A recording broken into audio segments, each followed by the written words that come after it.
Oh, hi. I was just meditating, listening to the sounds of the ocean from this app, from my brain waves that are being detected by the Muse headband. To find out more about it, check out choosemuse.com, code TOM. Thom Hartmann Program is brought to you in part by Superbeats.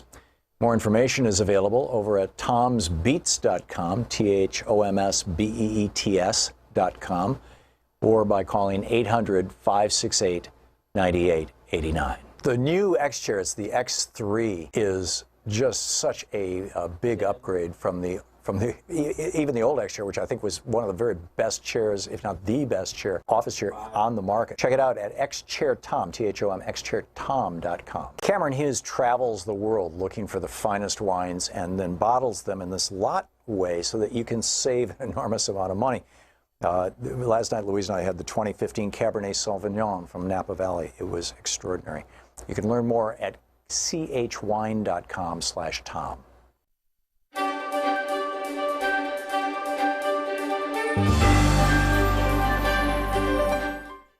Today we're reading from The Truth About Social Security. The founder's words refute revisionist history, zombie lies, and common misunderstandings by Nancy J. Altman.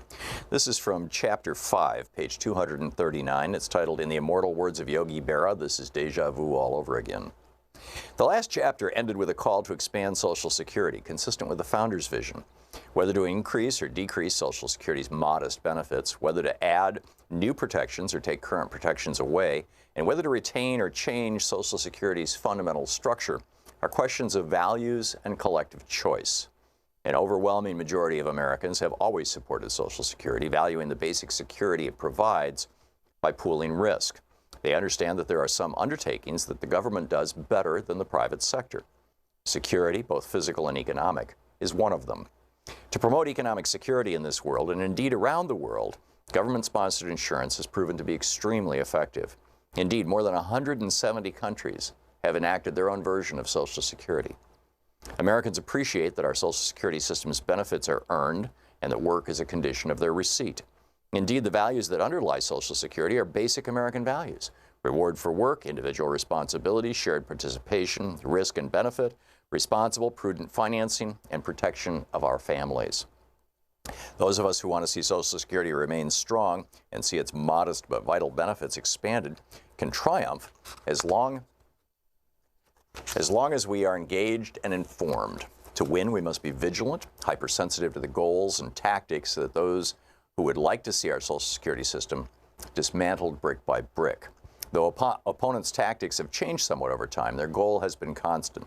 This chapter will analyze in detail both the goals and tactics of opponents throughout Social Security's history, so supporters of Social Security are well informed and armed. A small minority has always believed that all but the neediest individuals should be completely on their own, and has long fought a campaign against Social Security. People holding those views want, as lobbyist Grover Norquist vividly remarked, to, quote, to shrink government to the size where we can drown it in the bathtub. Those who oppose Social Security have always been a tiny fraction of Americans, but they have an oversized influence because they are generally people of great wealth. President Eisenhower astutely explained in a November 8, 1954 letter he wrote to his brother just who these opponents of Social Security are and what he thought of them. Quote, should any political party attempt to abolish Social Security and unemployment insurance, you would not hear of that party again in our political history. There is a tiny splinter group, of course, that believes you can do these things. Among them are H.L. Hunt, you possibly know his background, and a few other Texas oil millionaires, and an occasional politician or businessman from other areas. Their number is negligible, and they are stupid. End of quote from Dwight Eisenhower. Republican Dwight Eisenhower. Some members of that tiny splinter group are libertarians who want to be free of all constraint. Others are wealthy individuals who don't believe they need to pool their risk because they are wealthy enough to self-insure, and they don't want the cost associated with a collective program of insurance.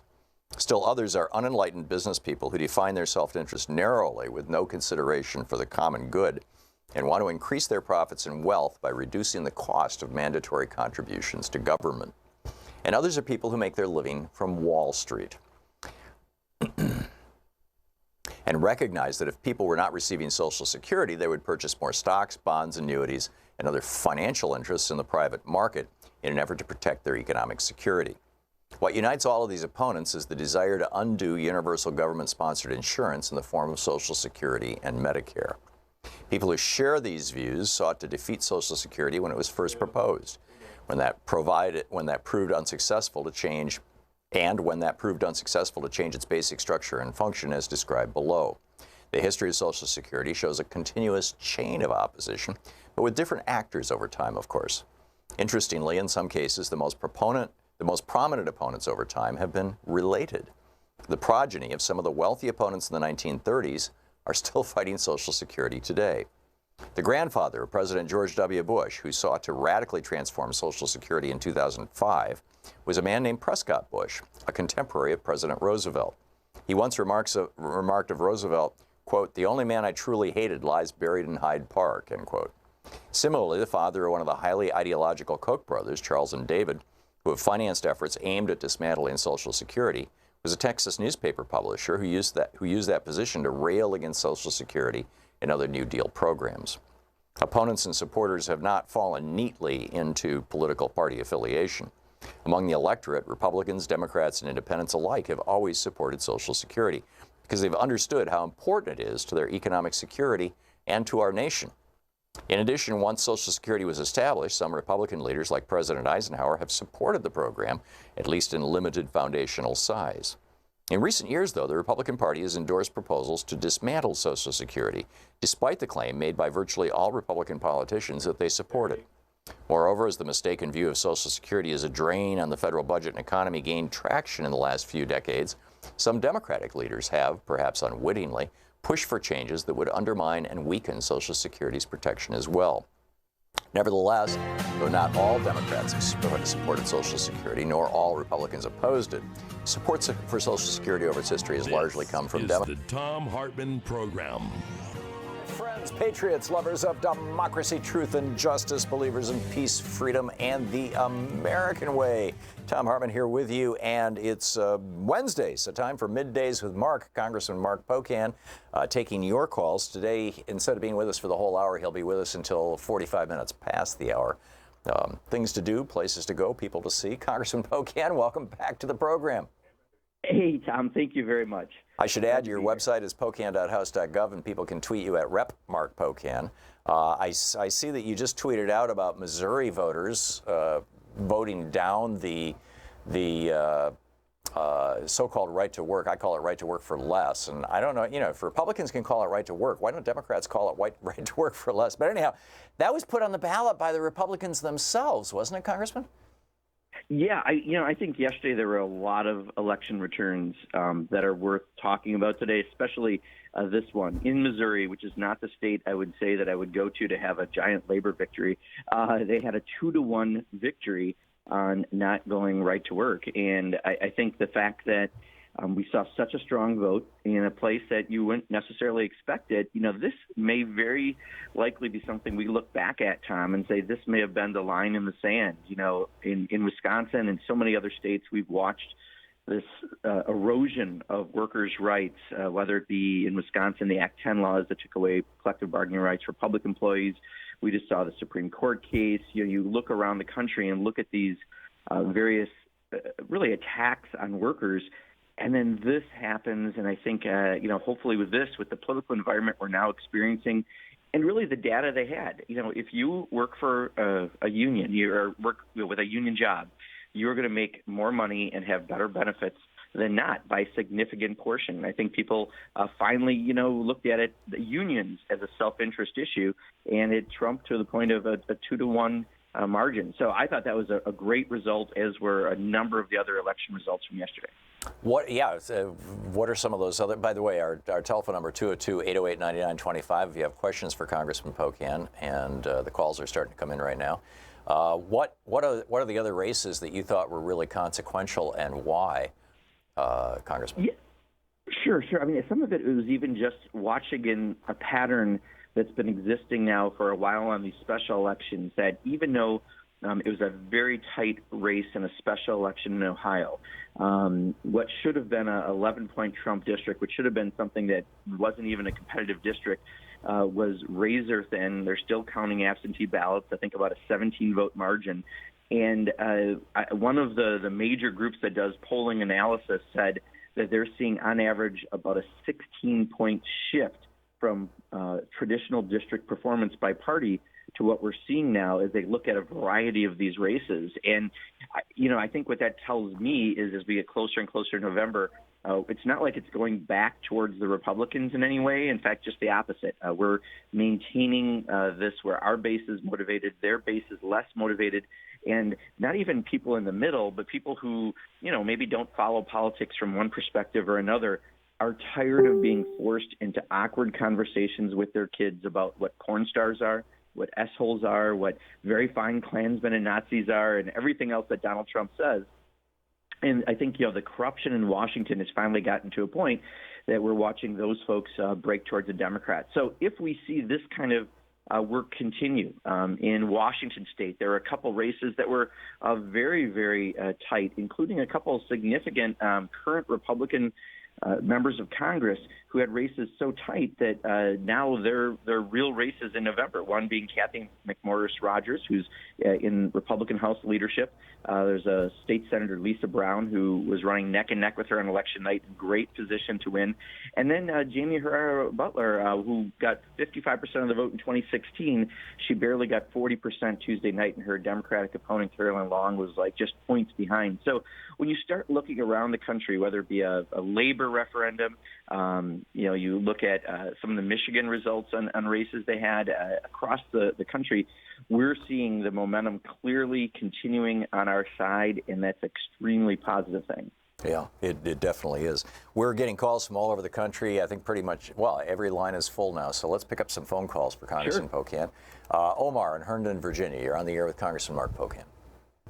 Thank you so much for taking my call, Tom, and greeting to Mr. Pocan. I just have a quick question, Mr. Pocan. Jared Kushner, I recently read that he gave some sensitive information about prominent Saudis to the current king, which allow him to kind of have a stronger grip on the country. Is Congress looking into that, or the Intelligence Committee looking into investigating that matter? Because he gave a lot of information. Yeah, Omar, I can't say specifically at the Intelligence Committee as I don't serve on it. I think they look at lots of different stuff that comes up. However, let's remember this Intelligence Committee, at least on the House side, has made itself, unfortunately, a laughingstock of how it operates. Devin Nunes is so performed in a partisan way that that committee is not the committee it used to be. However, don't forget the Mueller investigation is moving forward, and so much of these issues are touching the Mueller investigation. And we saw, again, really interesting trial going on with Manafort.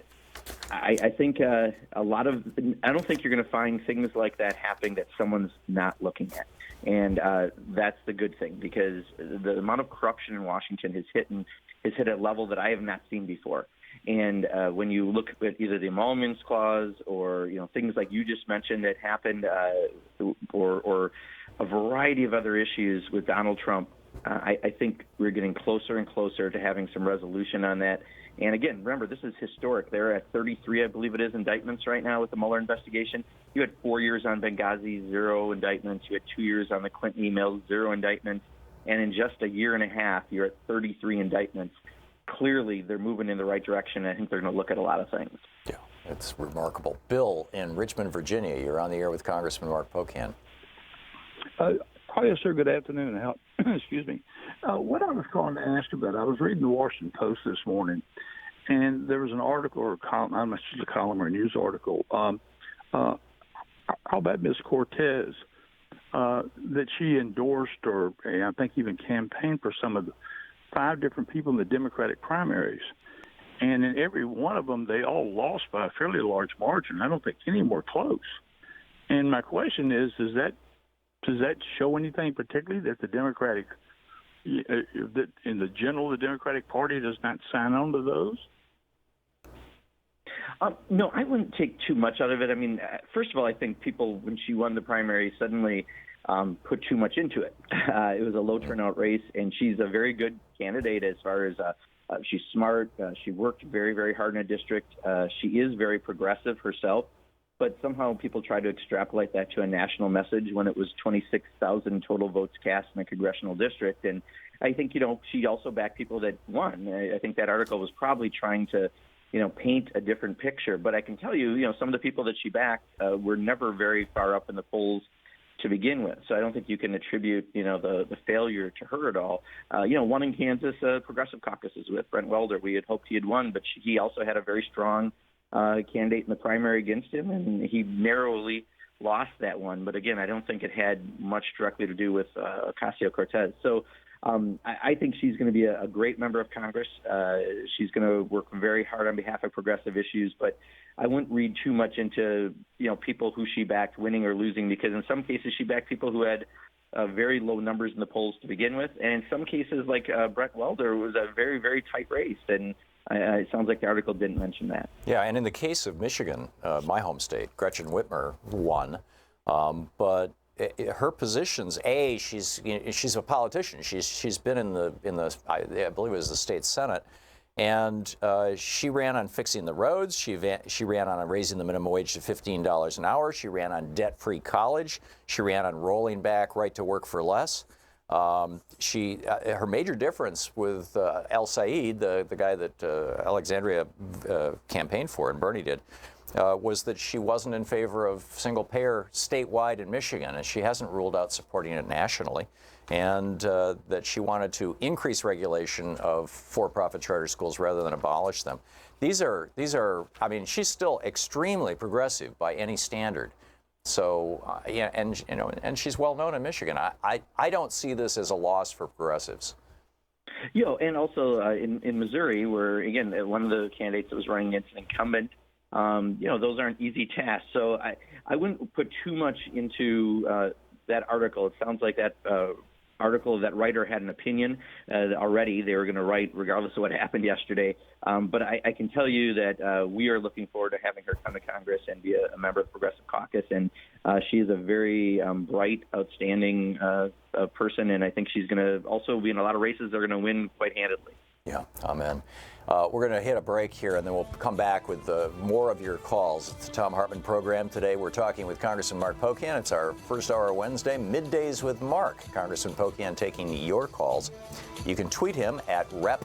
Mark Pocan, as in representative, REP Mark, M-A-R-K, Pocan, P-O-C-A-N. His website is pocan.house.gov. He is the co-chair of the Congressional Progressive Caucus and, of course, represents the great state of Wisconsin. We'll be right back. This is the Thom Hartmann Program. More of your calls for Congressman Mark Pocan right after this.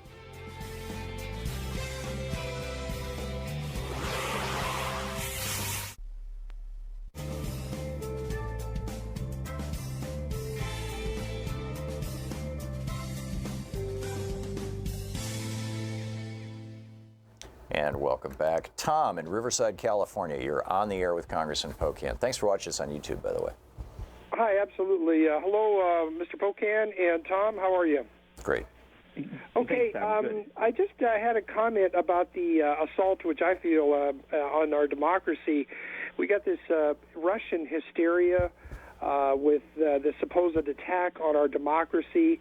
And I think the much bigger assault on our democracy is the money in politics and gerrymandering. I think those are much greater damages that has been done to our democracy through those means, particularly money in politics. Gerrymandering is terrible, too, as opposed to whatever Russia has done, which I'm sure they did something, but it just seems to pale in comparison to what we've done to ourselves.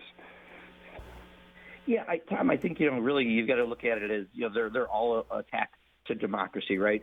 The problem is to change money in politics is going to take a lot longer. Gerrymandering, we have redistricting coming up in a few years. That's why the governor's races and state legislative races are so very important around the country. But also, we know there's going to be interference even in this election. We're already seeing it in some campaigns' cases. So we need to fight all. But I do agree with you, Tom. I used to be the author of a 100% public financing bill when I was in the state legislature in Wisconsin. Those are self-induced wounds, and we certainly should address those as well. But I think you can attack all of those because they are all attacks on our democracy. Don in Shoreline, Washington. You're on the air with Congressman Mark Pocan. Thank you, Tom. Hello, Congressman Pocan. Yeah, my issue topic is you mentioned people running for re-election in my home state of Washington. And right now, Maria Cantwell, as you probably well know, in Congress, she has 28 contenders for her re-election this coming autumn and whatnot, one of which is a woman named Susan Hutchison, a former TV newscaster who is a Republican, and also Dino Rossi, a state representative who's running, I guess, for Congress or governor. And, so what's your question, Don? Hello? What's your question, Don? They say Maria Cantwell probably will win and everything, but I'm just concerned about all this gerrymandering and Republicans everywhere loading up and stacking up the state legislatures. Okay, we just have 55 seconds. Let's get Congressman Pocan's thoughts on this. Sure. As you know, you have a unique system in Washington, like California. It's the jungle primary, so now, after yesterday, you're down to two folks in all these races. I'm looking at Washington as one of the places that, based on yesterday's results, we've got some real chances to pick up seats, which, again, we've been seeing in a lot of different parts of the country. So I still feel, again, based on yesterday's results, November, if we continue to work hard and get the turnout, is going to be a really good night for the folks that want to turn this country around, and Donald Trump is not helping his party. Are you seeing the Democratic Party getting ready for that, Congressman? Is there a big get-out-the-vote move, mobilizing and preparing for November?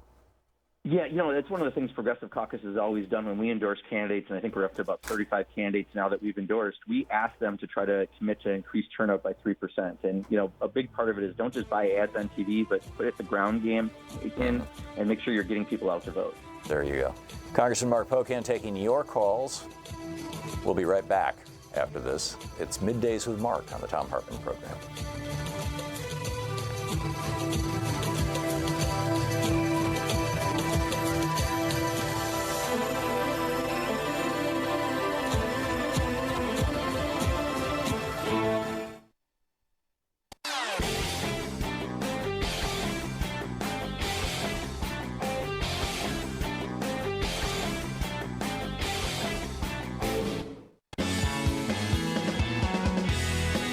It's Middays with Mark.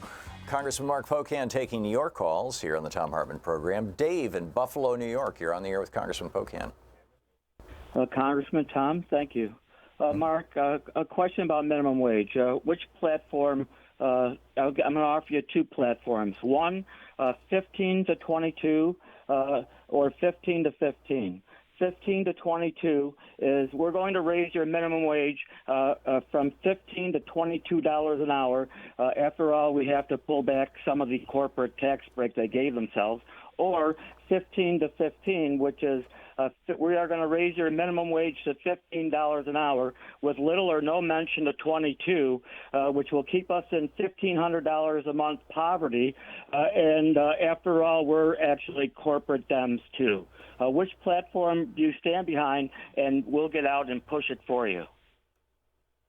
Yeah, Dave, so those aren't bills that are actually out there, so let me offer a more general perspective because I hate to have two scenarios that aren't real to pick from.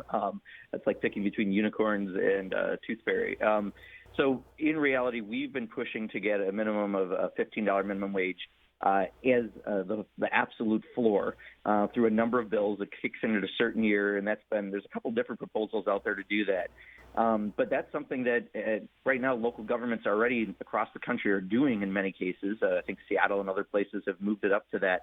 I don't want to get lost so much on what plan is the best, but let's just realize that you can't live on the minimum wage. You're in poverty. A family of four is in poverty at the minimum wage, and people are working 2 or 3 jobs without benefits. So let's just make sure everyone is at least at a $15 rate. Let's see what we can do to help people organize and create unions and make that easier, because then you'll get even a better wage. Let's address things like different types of leave that people need right now that don't get, sick leave and other cases.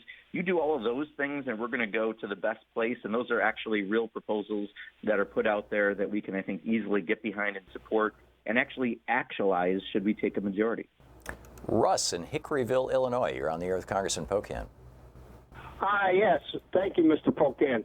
You know what, Mr. Pocan, what I'm about to say might sound crazy, but it's starting to get real traction.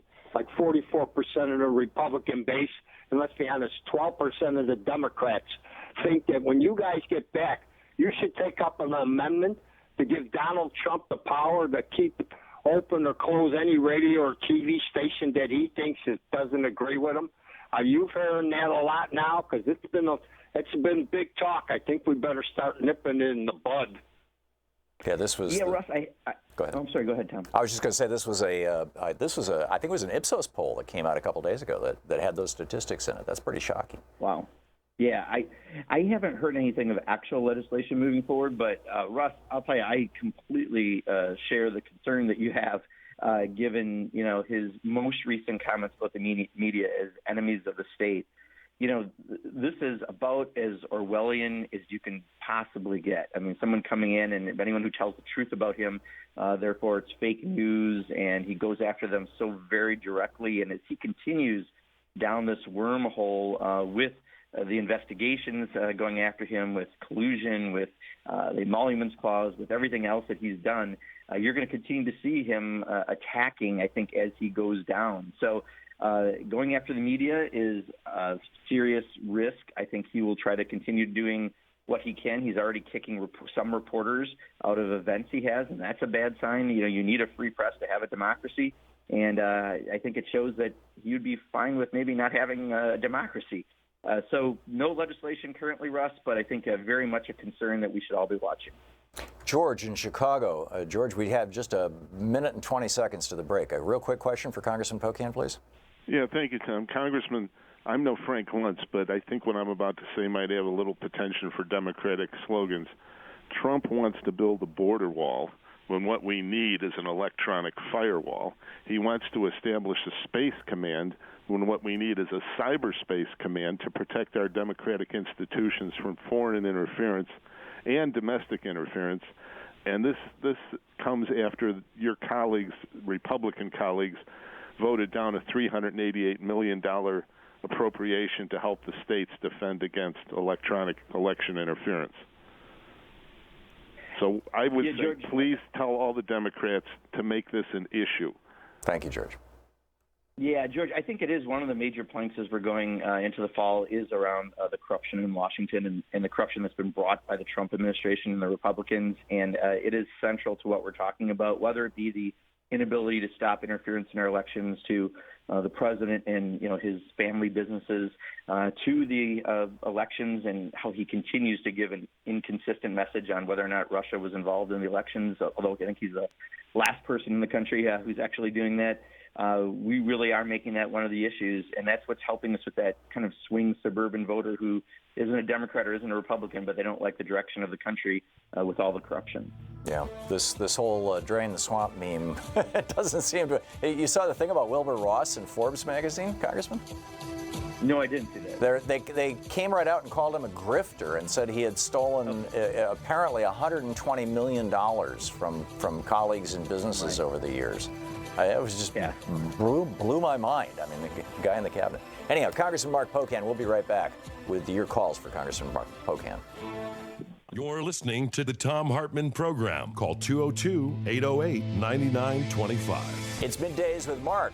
Congressman Mark Pocan taking your calls. He'll be with us until 45 past the hour. It's 28 minutes past the hour right now.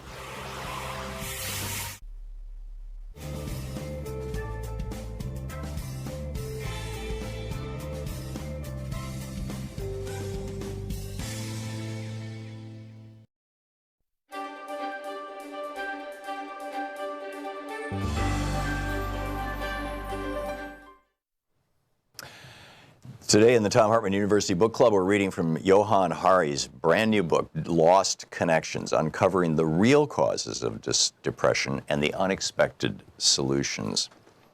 So he starts out talking about how he had been on antidepressants for most of his life, from his teenage years into his 30s. And then he says, then when I was 31 years old, I found myself chemically naked for the first time in my adult life. For almost a decade, I had been ignoring my therapist's gentle reminders that I was still depressed despite my drugs. It was only after a crisis in my life, when I felt unequivocally terrible and couldn't shake it off, that I decided to listen to him.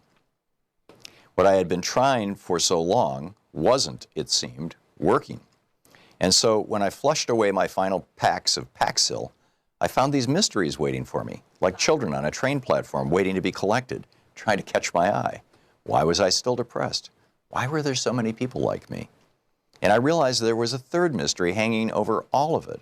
Could something other than bad brain chemistry have been causing depression and anxiety in me and in so many people all around me? If so, what could it be? Still, I put off looking into it. Once you settle into a story about your pain, you're extremely reluctant to challenge it. It was like a leash I had put on my distress to keep it under control. I feared that if I messed with the story I had lived with for so long, the pain would be like an unchained animal and would savage me. Over a period of several years, I fell into a pattern. I would begin to research these mysteries by reading scientific papers and talking to some of the scientists who wrote them. But I always backed away because what they said made me feel disoriented and more anxious than I had been at the start. I focused on the work for another book, Chasing the Scream, the first and last days of the war on drugs instead. It sounds ridiculous to say I found it easier to interview hitmen for the Mexican drug cartels than to look into what causes depression and anxiety. But messing with my story about my emotions, what I felt and why I felt it, seemed more dangerous to me than that. And then finally, I decided I couldn't ignore it any longer. So over a period of 3 years, I went on a journey of over 40,000 miles. I conducted more than 200 interviews across the world with some of the most important social scientists in the world, with people who had been through the depths of depression and anxiety, and with people who had recovered. I ended up in all sorts of places I couldn't have guessed at in the beginning. An Amish village in Indiana, a Berlin housing project rising up in rebellion, a Brazilian city that had banned advertising, a Baltimore laboratory taking people back through their traumas in a totally unexpected way. What I learned forced me to radically revise my story about myself, my story about the distress spreading like tar over our culture. I want to flag up right at the start 2 things that shape the language I'm going to use through all of this book. I'm reading from the introduction. Both were surprising to me. I was told by my doctor that I was suffering from both depression and acute anxiety. I had believed those were separate problems, and that is how they were discussed for the 13 years I received medical care for them. But I noticed something odd as I did my research. Everything that causes an increase in depression also causes an increase in anxiety, and the other way around. They rise and fall together. It seemed curious, and I began to understand it only when, in Canada, I sat down with Robert Kohlenberg, a professor of psychology. He too once thought that depression and anxiety were different things. But as he studied it for over 20 years now, he discovered, he says, that the data are indicating that they're not distinct. In practice, quote, the diagnoses, particularly depression and anxiety, overlap, end quote. Sometimes one part is more pronounced than the other. You might have panic attacks this month and be crying a lot next month. But the idea that they're separate in the way that, say, having pneumonia and having a broken leg are separate is not borne out by the evidence. Robert's side of the argument has been prevailing in the scientific debate recently. In the past few years, the National Institutes of Health, the main body funding medical research in the United States, has stopped funding studies that present depression and anxiety as different diagnoses. They want something more realistic that corresponds to the way people are in actual clinical practice, he explains. I started to see depression and anxiety as like cover versions of the same song by different bands. Depression is a cover version by a downbeat emo band, and anxiety is a cover version by a screaming heavy metal group. But the underlying sheet music is the same. They're not identical, but they're twinned. The second insight comes from something else I learned as I studied these 9 causes of depression and anxiety that he writes about in this book. Whenever I wrote about depression and anxiety in the past, I started by explaining one thing. I am not talking about unhappiness. Unhappiness and depression are totally different things. There's nothing more infuriating to a depressed person than to be told to cheer up or to be offered jolly little solutions as if they were merely having a bad week. It feels like being told to cheer up yourself by going out dancing after you've broken both your legs. But as I studied the evidence, I noticed something that I couldn't ignore. The forces that are making us depressed and severely anxious are, at the same time, making even more people unhappy. It turns out that there is a continuum between unhappiness and depression. They're still very different in the same way that losing a finger in a car accident is different from losing an arm, and falling over the street is different from falling over the cliff. But they are connected. The book, Lost Connections by Johann Hari. Want to connect with the show online? You can find the Thom Hartmann Program on Facebook, Twitter, and Instagram.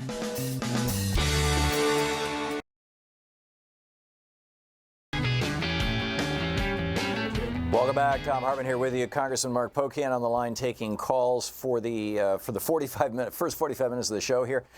Congressman, just a quick heads up. We had somebody call in repeating a meme from the Daily Caller today that every candidate Ocasio-Cortez endorsed lost their primaries.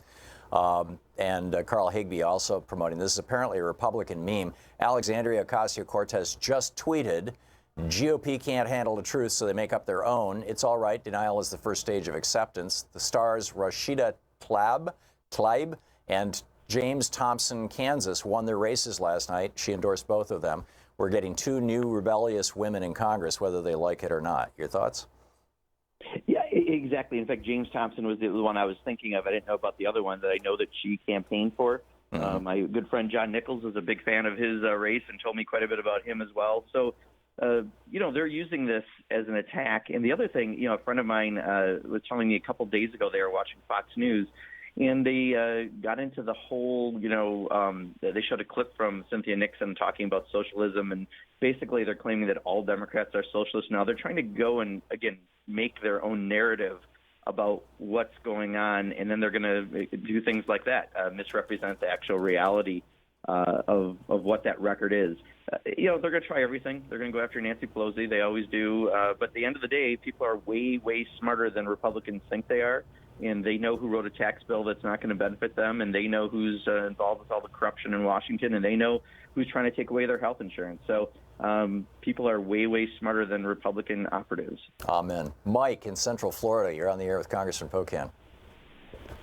Yes. I was wondering if Congressman Pocan would like to come down to Florida and run for governor or Senate or anything like that, because he seems like the last honest congressman up there. And I really enjoyed his show on Moyers and Company about the United States of ALEC. That really, really changed my views and made me divest myself from conservatism and republicanism as a whole. And so I'm wholeheartedly liberal and definitely anti-conservative at this point, especially after watching the Bill Moyers show. So thank you, Mike. I just want, yes, sir. Yeah, Mike, thank you. That's very kind of you. And when I was a state legislator, Tom, as you know, I joined ALEC, the American Legislative Exchange Council, a conservative dating service between corporations and Republican or conservative legislators to match them up and create legislation that was good for the corporate interest. And I joined it purposely to get the passwords to give to all the progressive groups so we could find out all their model legislation, and did a lot of work around that as a state legislator. And those things, they're so sophisticated. They have so much money in their operations. We have ideas, we have the people, but they seem to have the money and they can put behind ideas like that. But I think we've done a lot to expose it. Actually, Mike, I'm coming down next week to help a couple candidates in Florida, including Dave Richardson, who's running down in the Ileana Ross-Layton seat in a primary, because you guys have a late primary in Orlando to help Darren Soto. So I'll be down for a couple days next week. But again, appreciate your comments, and I'm really glad that the ALEC issue helped make people realize how sophisticated their operation is to try to make people vote against their best interests. That is spectacular. Mark in Akron, Ohio, you're on the air with Congressman Mark Pocan. Yes, Tom, Mark, good to talk to you. Yeah, hi, Mark. Yep. I'm a little off topic, but one thing I keep hearing is Mueller investigation. We're going to impeach Trump. What happens if we do impeach Trump, even get him out of office? Doesn't that put Mike Pence in the White House? And is that a better option at this point? Trump is awfully fractured and not terribly effective and a little polarizing. Pence might be actually worse for the country than Trump. Thoughts, Congressman? Yeah, Mark, this is one of these where we don't have a great choice, but when you've got someone as corrupt as Donald Trump, you have to, if the investigation gets to the point to find out that he's done things that are illegal, you have to deal with those directly. And Mike Pence may not be good on many issues, especially around civil rights for LGBT community and for labor and a lot of other issues. That's the choice we have, right? Elections have consequences. 2 years ago, our base did not come out as aggressively for, in some cases, good reasons, not a campaign that inspired at all levels like we would have liked it to. But the reality is that's the option. Let's hope that, as the investigation happens, if Mike Pence was also knowledgeable about things, that might affect him as well. But bottom line is, if someone broke the law, we have to get rid of that person, and that may just be the choice that we have. Kat in Boston, Massachusetts. Hey, Kat, you're on the air with Congressman Mark Pocan. Hi, and thanks for taking my call. Love your show. Thank you. Congressman, can you tell me, do we have the Sinclair Tribune decision that just failed in the FCC, but I'm not trying to understand why and whether it's coming back around and where the Democrats are on this, because it seems like the link between Sinclair on the media side and Kavanaugh to the Supreme Court and the Koch brothers side, between undoing the Fourth Estate and undoing the Constitution, there's a huge overlap. So is that on the radar for the progressive Democrats? Yes, Kat. So first of all, one, we've talked about the attacks that we just see from the president on the media. But second, we're also watching the consolidations that are happening. And one of the central planks of the Democrats, going back to even last year, has been going after antitrust, which, I'll be honest, shocked the heck out of me that we could get Democratic leadership on that place, because, this stuff goes all the way back to, quite honestly, Bill Clinton. We're down to so few players in various industries that it has been a real fight because it's incredibly anti-consumer to have that kind of consolidation, whether it be airlines, media, real estate. There's a number of industries we're starting to see this big banks and other consolidation.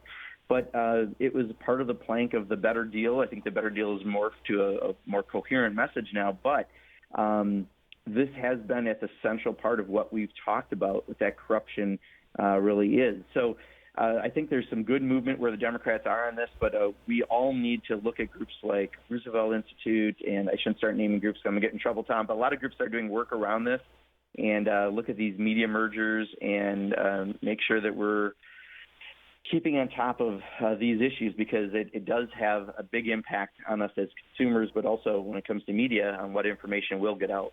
Yeah. Maria in Evanston, Illinois. You're on the air with Congressman Pocan. Hi. Thank you so much, Tom and Congressman. I really appreciate all the work you do for us. Thank you. So my question is and statement is languaging. How I feel the Democrats need to language better our messages, and one of them is people are so afraid of the word socialist and they don't really understand it. So I feel like renaming the FDR Democrats of what he stood for and how he helped our country move forward through the Depression. And also changing not midterm elections but congressional elections. People have to understand Congress, the House is elected every 2 years, and how important that is to keep up what we need to move forward. So call them presidential elections and congressional elections as opposed to presidential and midterms. Yeah. Yeah. Okay. People don't get it. Yeah, Maria, the second one I especially agree with. I like that idea because, midterm does sound a little different, and everyone has different primary dates across the country, and that can get confusing. So I take that as a good point. On the other one, the term I use, honestly, I think that's most important is progressive. And I'll admit Wisconsin has a progressive tradition going back to fighting Bob LaFollette, and that's where my heart has always been in following that. But people are for progress, and I think if we can just keep that as the term we all use, I think we are in a good place rather than each of us coming up with our own terms. But you're right, the Republicans do such a much better job of that. Congressman, we just have about a minute and a half before you need to run. So I'm curious what your thoughts are for us all and this week and what we should be looking forward to and doing and thinking about until we hear from you next. Sure. Well, the House is out of session, so watch the groups out there like Move On, DFA, Indivisible, and others that are working on things in case the president does something around the investigations that's bad, around Rosenstein or Mueller. Be ready. Those groups are working very, very hard, Public Citizen, others, on that. But also next week's another wave of elections. You've got Wisconsin on the 14th, Minnesota. My good friend Keith Ellison is up for the Attorney General, and there are going to be a number of congressional races and a governor's race there. A lot of elections still coming up. Let's just see if we can keep this momentum. And if so, I think we've got some really great potential to turn things around in November. There's a lot of work to do and a lot of potential out there. Congressman Mark Pocan, thanks so much for being with us today. Thank you, Tom. Appreciate it as always. It is always a pleasure. Congressman Mark Pocan, you can tweet him at pocan.house, at Rep Mark Pocan, and you can find his website at pocan.house.gov. It's 15 minutes before the hour, and I'll be back taking your calls and sharing more of the news of the day with you right after this. Greg Pallas is coming up later on. You're listening to Thom Hartmann. Visit thomhartmann.com for audio and video archives. And we're going to be talking about a college student who literally is facing death as a consequence of high drug prices. Stick around.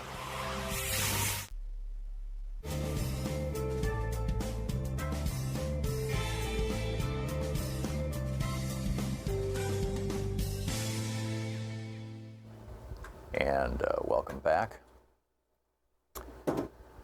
Oh, let's see here. Jack in Albuquerque, New Mexico, listening on Netroots Radio. Hey, Jack, what's on your mind today? Hey there. I was calling for Mark Pocan, but I can call for you, too. Okay, I have a question. Since it looks like Pence was involved with the Russians and has shown up on some of those, tapped phone calls for the FISA warrants, et cetera, why can't we do an impeachment of both Trump and Pence?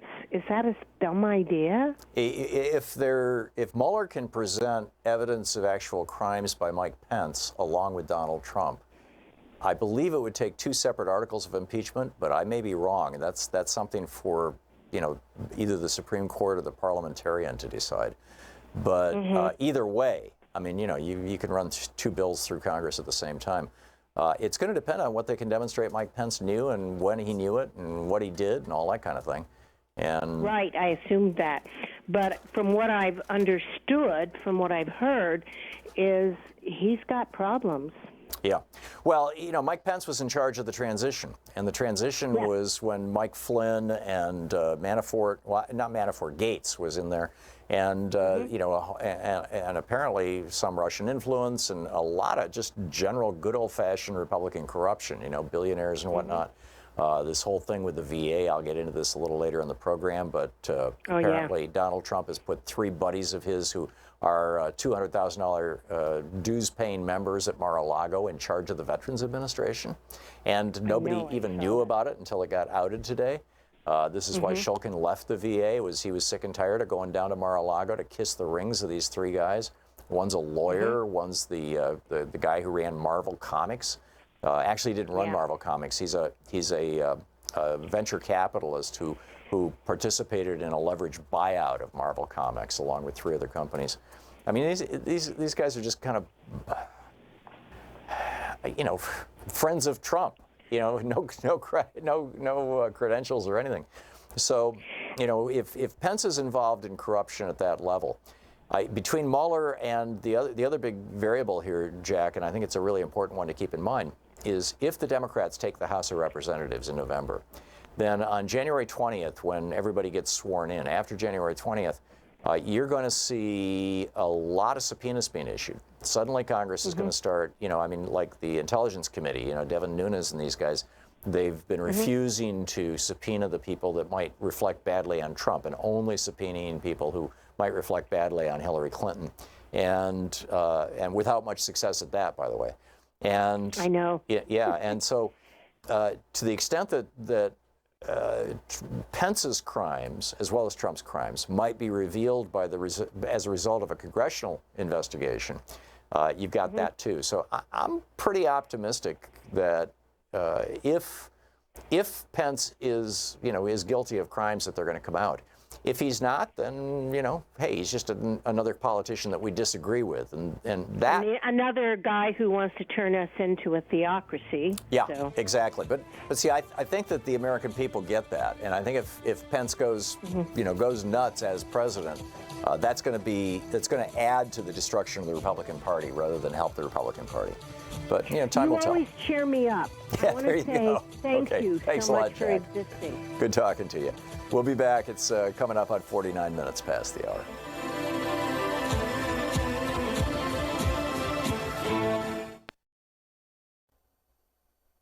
Oh, hi. I was just meditating, listening to the sounds of the ocean from this app, from my brainwaves that are being detected by the Muse headband. To find out more about it, check out choosemuse.com, code TOM. Thom Hartmann Program is brought to you in part by Superbeats.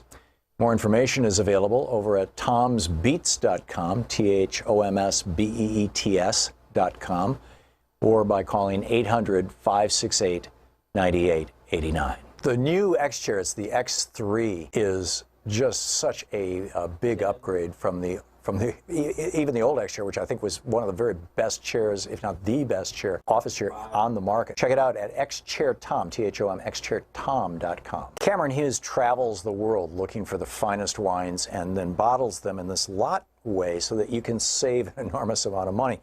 Last night, Louise and I had the 2015 Cabernet Sauvignon from Napa Valley. It was extraordinary. You can learn more at chwine.com/Tom. Want to connect with the show online? You can find the Thom Hartmann Program on Facebook, Twitter, and Instagram.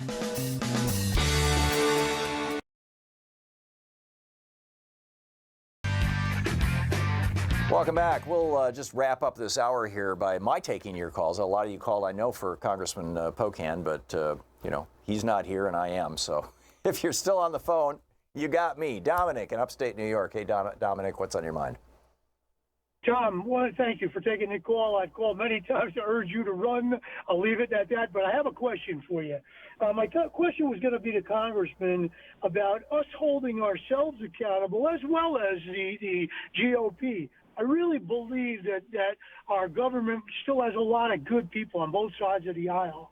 I'm frustrated. I don't understand certain stances that the progressive movement is taking, and here's my question. As it relates to the proposal for IDs, voter IDs, on the surface it looks good. I believe in public-funded elections, and I'm wondering why this can't be accomplished with public funds and make this a safer and more effective process so that we're not disenfranchising anybody. Yeah. Here's the deal, Dominic. In every state in the union, it is at least a 1-year crime, and in most states it's a 2 to 5 year crime to vote when you're not an eligible voter. Just like in every state in the union, shoplifting typically runs between 1 and 5 years as a penalty. What the Republicans are suggesting, basically, is that every store in America, when people come into the store, they should show identification, and they should, make a note of, and the store should have them sign some kind of form or make a note that they will not shoplift or that they really are who they say they are and all this kind of stuff. And it's absurd.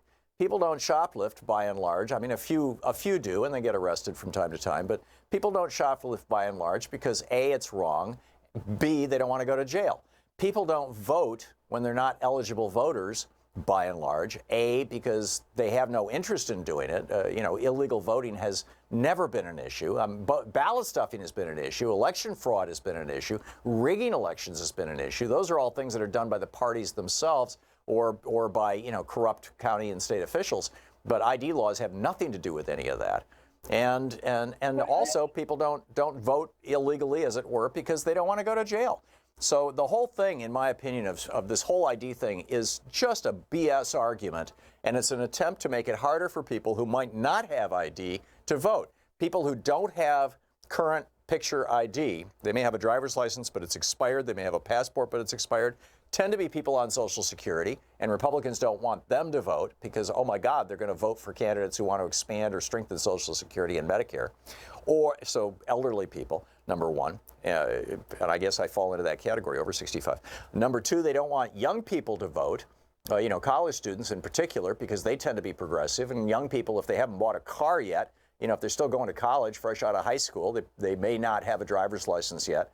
Particularly if they're low-income young people, but broadly speaking, they don't want young people to vote, and they don't want poor people to vote.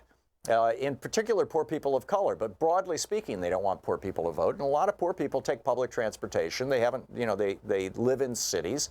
They don't want urban dwellers, people who live in cities, to vote because they tend to be more progressive. And so these are the people who typically don't have ID. These ID laws have nothing to do with clean elections. Nothing. There was never a problem of people illegally voting before, and nobody's been able to demonstrate that there is one now. Chris Kobach's so-called, voter commission that he ran out of the White House has now been exposed to be a complete fraud.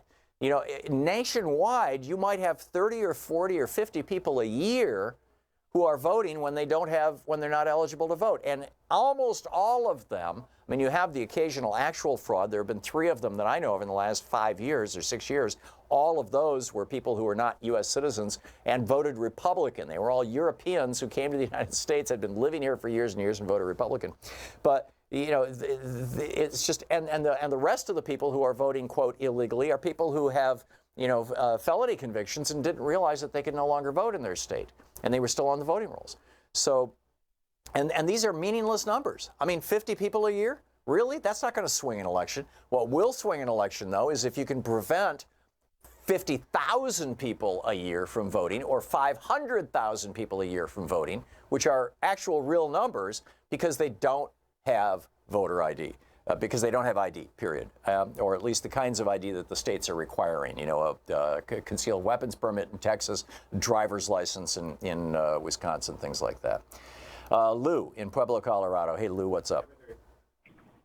Hey, good morning. Yeah, since Mr. Pocan's gone, I'll change the topic to trickle up, trickle down economics. Okay. Which I heard you talking about last week. About just a little bit of background. I've worked in the offshore drilling for years, and I'm kind of an expert in the one little tiny thing that I know. And about 10 years ago, I was asked by the CEO, or commanded by the CEO, to teach a bunch of Chinese junior drilling engineers from the one of the national Chinese petroleum companies. And, you know, it didn't sound right to me that they would be junior drilling engineers because those are new hires. When they came in, I said, I need to know names and titles so I can give you guys a certificate. Turned out they were the senior executives of the company, and they all only ever drilled on land, and China wanted to move offshore.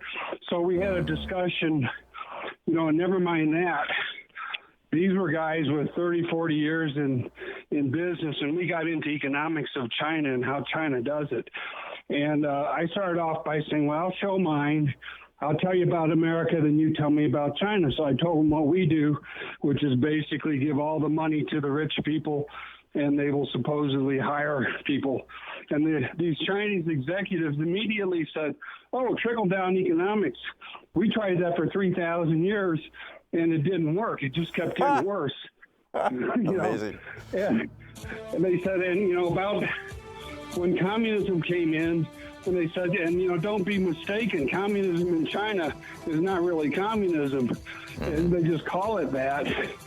But what we do is we put all the money in at the bottom, and then those guys go out, and because the Chinese economy is so horrible at that time, they said, Lou, I got to run. We're hitting the break here, but great story. Thanks for calling and sharing it. We'll be right back. You're listening to Thom Hartmann.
Oh, hi. I was just meditating, listening to the sounds of the ocean from this app, from my brainwaves that are being detected by the Muse headband.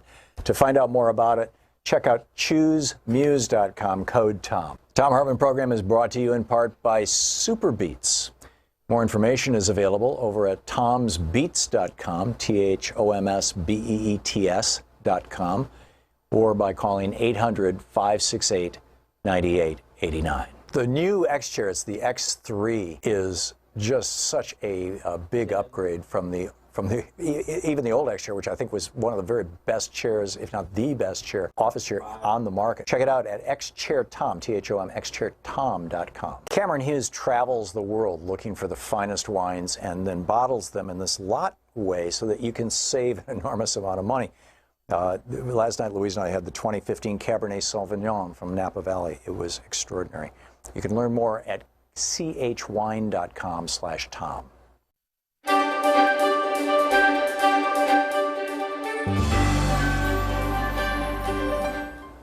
We're reading today from Jason Stanley's book, How Fascism Works, The Politics of Us and Them. This is from chapter 1. It is only natural to begin this book where fascist politics invariably claims to discover its genesis, in the past. Fascist politics invokes a pure mythic past tragically destroyed. Depending on how the nation is defined, the mythic past may be religiously pure, racially pure, culturally pure, or all of the above. But there's a common structure to all fascist mythologizing. In all fascist mythic pasts, an extreme version of the patriarchal family reigns supreme, even just a few generations ago. Further back in time, the mythic past was a time of glory of the nation, with wars of conquest led by patriotic generals, its armies filled with its countrymen, able-bodied, loyal warriors whose wives were at home raising the next generation. In the present, these myths become the basis of the nation's identity under fascist politics. In the rhetoric of extreme nationalists, such a glorious past has been lost by the humiliation brought on by globalism, liberal cosmopolitanism, and respect for universal values such as equality. These values are supposed to have made the nation weak in the face of real and threatening challenges to the nation's existence. These myths are generally based on fantasies of a non-existent past uniformity, which survives in the traditions of the small towns and countrysides that remain relatively unpolluted by the liberal decadence of the cities. This uniformity, linguistic, religious, geographical, or ethnic, can be perfectly ordinary in some nationalist movements, but fascist myths distinguish themselves with the creation of a glorious national history in which the members of the chosen nation ruled over others, the result of conquests and civilization-building achievements. For example, in the fascist imagination, the past invariably involves traditional patriarchal gender roles. The fascist mythic past has a particular structure which supports its authoritarian hierarchical ideology. That past societies were rarely as patriarchal, or indeed as glorious, as fascist ideology represent them is beside the point. This imagined history provides proof to support the imposition of hierarchy in the present, and it dictates how contemporary society should look and behave. In a 1922 speech at the Fascist Congress in Naples, Benito Mussolini declared, "We have created our myth. The myth is a faith, a passion. It is not necessary for it to be a reality. Our myth is the nation. Our myth is the greatness of the nation. And to this myth, this greatness, which we want to translate into a total reality, we subordinate everything." Here, Mussolini makes clear that the fascist mythic past is intentionally mythical. The function of the mythic past in fascist politics is to harness the emotion of nostalgia to the central tenets of fascist ideology: authoritarianism, hierarchy, purity, and struggle. With the creation of a mythic past, fascist politics creates a link between nostalgia and the realization of fascist ideals. German fascists also clearly and explicitly appreciated this point about the strategic use of a mythological past. The leading Nazi ideologue, Alfred Rosenberg, editor of the prominent Nazi newspaper, the Völkischer Beobachter, writes in 1924, "The understanding of and the respect for our own mythological past and our own history will form the first condition for more firmly anchoring the coming generation in the soil of Europe's original homeland." The fascist mythic past exists to aid in changing the present. The patriarchal family is one ideal that fascist politicians intend to create in society, or return to, as they claim. The patriarchal family is always represented as a central part of the nation's traditions, diminished even recently by the advent of liberalism and cosmopolitanism. But why is patriarchy so strategically central to fascist politics? In a fascist society, the leader of the nation is analogous to the father in the traditional patriarchal family. The leader is the father of his nation, and his strength and power are the source of his legal authority, just as the strength and power of the father in the family in patriarchy are supposed to be the source of his ultimate moral authority over his children and wife. The leader provides for his nation, just as in the traditional family the father is the provider. The patriarchal father's authority derives from his strength, and strength is the chief authoritarian value. By representing the nation's past as one with a patriarchal family structure, fascist politics connects nostalgia to a central organizing hierarchical authoritarian structure, one that finds its purest representation in these norms. Gregor Strasser of the National Socialist Nazi Reich was the National Socialist Nazi Reich propaganda chief in the 1920s before the post was taken over by Joseph Goebbels. According to Strasser, for a man, military service is the most profound and valuable form of participation. For the woman, it is motherhood. Paula Seiber, the acting head of the Association of German Women, in a 1933 document meant to reflect official National Socialist state policy on women, declares that to be a woman means to be a mother, means affirming that the whole conscious force of one's soul, the value of being a mother and making it a law of life, the highest calling is not just to bear children, but total devotion to her role. How Fascism Works is the book. Want to connect with the show online? You can find the Thom Hartmann Program on Facebook, Twitter, and Instagram.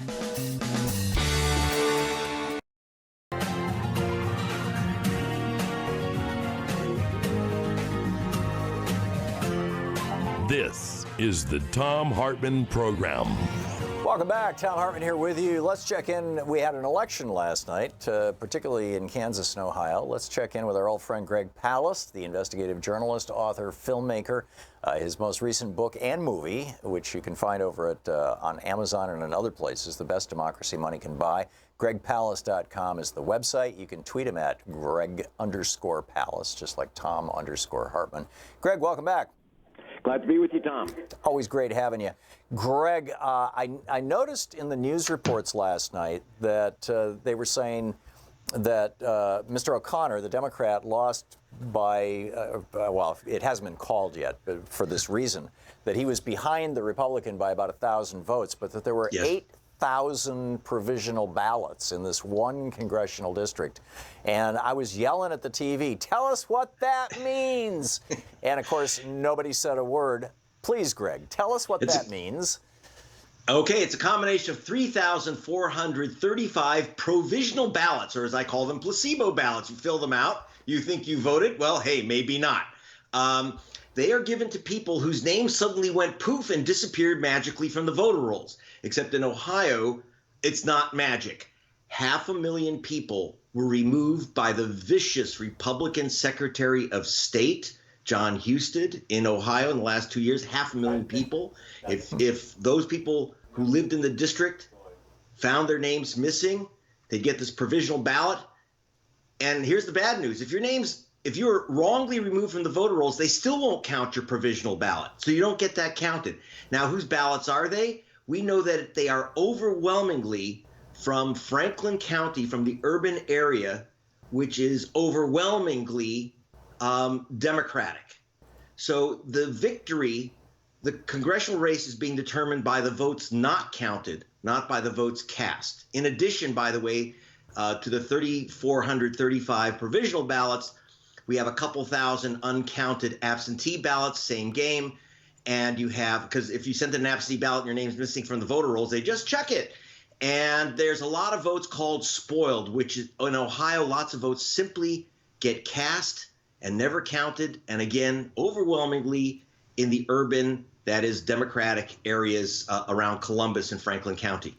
So in this election that may end up being called by fewer than 1,000 votes or in the neighborhood of 1,000 votes, you're suggesting that close to 10,000 people, their votes won't get counted. They're from an overwhelmingly Democratic district because of specific intervention in the Ohio voting rolls by the Ohio Secretary of State. Is that the bottom line here? That's the bottom line, and there's not much suggestion. The Supreme Court heard the case and the Supremes voted 5-4 to allow Ohio to remove these people from the voter rolls. Right. And so there's not much speculation. We know that those are Democratic votes in the throwaway pile, in the electoral dumpster, in the provisionals, the uncounted absentees, and the spoiled votes. It's not close. The Democrats won if you would count all the votes. And that's just a cold fact from the analysis that was just discussed at the Supreme Court. It was acknowledged. They didn't even disagree with the facts that the uncount vote, that the voters purged, that the uncounted votes are overwhelmingly in Franklin County, in black and urban districts. Remarkable. But what's going on with Kansas? What's the matter, Kansas? Well, it's too close to call officially between Chris Kobach, our fave, Mr. Crosscheck himself, Trump's vote thief in chief, Chris Kobach, and the sitting Republican Governor Collier. It's close because the Trump the Donald, tweeted in favor of Kobach the day before the election. However, the uncounted ballots, which are in excess of 100,000, are all— Whoa, 100,000? Yeah, 100,000. That's how many But people Kobach bounced off the voting rolls, and these apparently are Republicans. I mean, this is the Republican primary, they're right? stuck. They're stuck in the voting machines. You know how efficient voting machines are. So the technicians from ES&S, the voting machine company, are trying to tease out those ballots out of the machines in the Kansas City suburbs. Now, if they count those votes, if the machines just don't go poof, and remember who's in charge of the machines, the Secretary of State, one Chris Kobach. But if they do count those votes, I don't see how Kobach survives. Not in this race. Now, that doesn't mean we're going to lose the man. Remember, the vampire ain't dead till there's a golden stake through his heart. But I don't think he can win this race in the Republican primary if they can find the votes inside those machines that are locked in and they can't come out.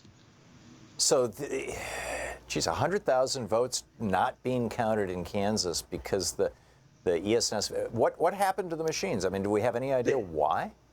Well, the line that they're putting out is that the machines that the votes are there, but they can't pull the tallies out, and that ES&S, the voting machine company, has its technicians working all night. The question is, who are they working for? But they're working all night to get the votes out. If those votes come out, I think it's going to be hard for Kobach to claim a victory in this gubernatorial primary. Interesting. So I don't. But again, I want to emphasize that doesn't mean the end of Chris Kobach. He's still Secretary of State, and he's still Trump's vote fraud hunter. Yeah. Back to Ohio, just real quickly, Greg. I was surprised that there were as few provisional ballots as there were. I got the sense after the Supreme Court case and how aggressive Ohio has been in recent years at purging the voting rolls, that there would probably be a much larger number. What am I missing here? Well, what's missing here is the reason it tends to be small is that there's only a small part of the congressional district in Franklin County. In other words, you ain't getting provisional ballots in those white suburban areas in Delaware County and the other collar counties around Columbus, Ohio, which is the capital.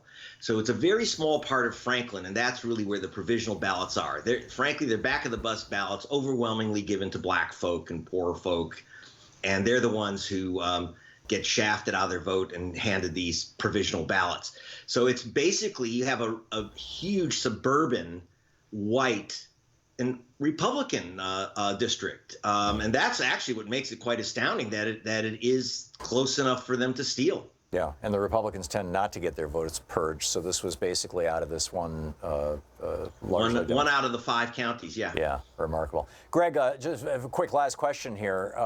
What is being done to clean this? I had a caller in the last hour saying, well, why can't Democrats get on board with Republicans about, cleaning up the voting rolls and just giving everybody a free national ID or something like that?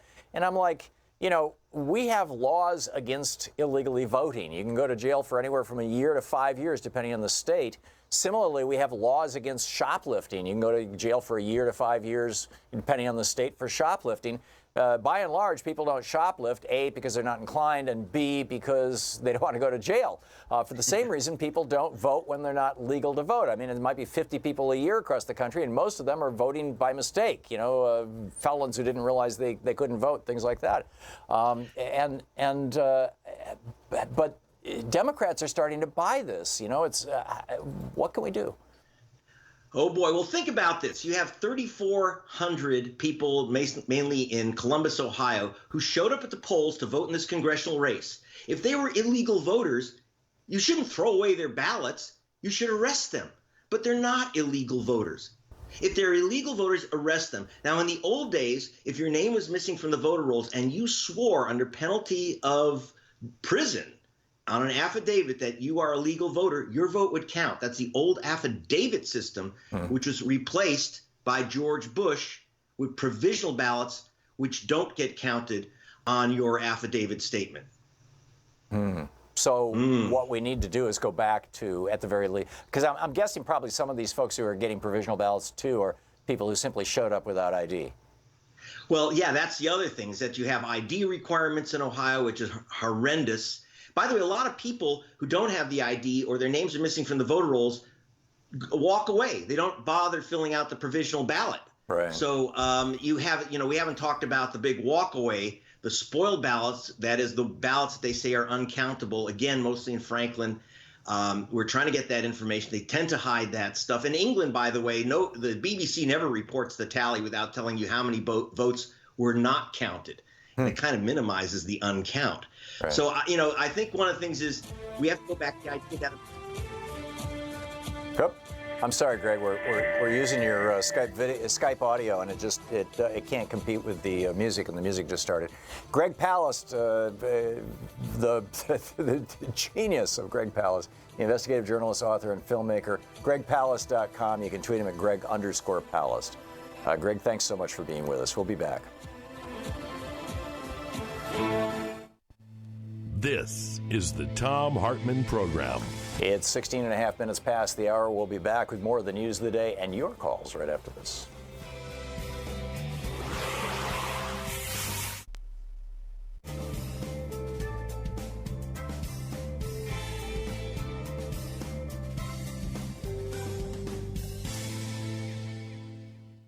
And welcome back. Wow. Michael in Snohomish County, Washington. Hey, Michael, thanks for listening to KBCS. What's up? Yeah, good morning. Yeah, you're talking about the votes in Ohio brought this to mind, a quote from Joseph Stalin. Those who cast the votes decide nothing. Those who count the votes decide everything. Yes, well said. Very well said. Michael, thanks for the call and thanks for sharing that. Spot on. Let's see here. No, that wouldn't work. Jenkins in North Carolina. Hey, Jenkins, you're on the air. Thanks for watching Free Speech TV. Thank you, sir. There was a news flash that came over MSNBC. Chris Collins, the Republican from New York, who's in the Senate, I think. No, he's in the House of Representatives. He was the very first member of the House of Representatives back during the Republican primaries in 2016 to endorse Donald Trump, and he campaigned with Trump. He spoke at the Republican convention, and apparently the insider trading that he did while he was at the White House. He called his son and he called somebody else and said, "Hey, here's an inside tip."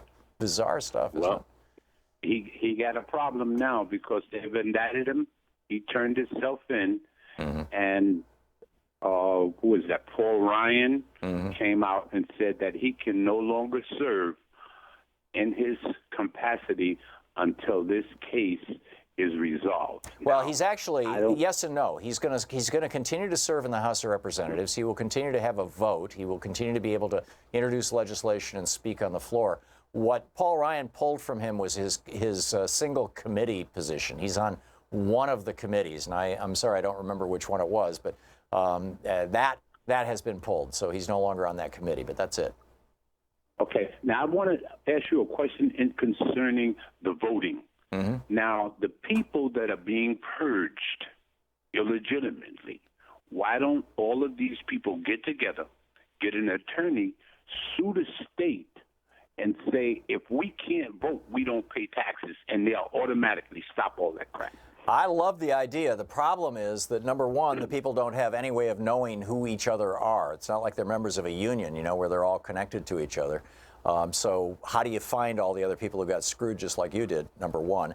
And number two, it's very, very hard to sue a state. You have this thing called sovereign immunity that states and officials acting on behalf of the states, the election officials, are assumed to be operating in the best interest of the people, and particularly people in their official capacity generally can't be sued unless you can demonstrate criminal intent. And I think some of these things are a crime if what Greg is saying is right, but it hasn't been nailed down. It hasn't been demonstrated, and in some states, I'm not even sure if what these guys are doing are crimes. So, yeah. So Jenkins, hopefully they can come up with something. Okay, thank you, sir. Yeah, I'm with you, Jenkins. Thanks a lot for the call. spot on. I mean, it would be nice if there was some way to hold the officials of Ohio liable, responsible for what they're doing. But the Supreme Court said that it's fine. In a 5-4 decision, the 5 Republican appointees saying, fine with us. The 4 Democratic appointees going, what? Are you kidding? But that's the state of our politics today. That's the state of our Supreme Court today. And that's what happens when you allow a Republican to steal an election in 2000 like George W. Bush, a Republican to steal an election in 1980, Ronald Reagan, a Republican to steal an election in 2016, Donald Trump.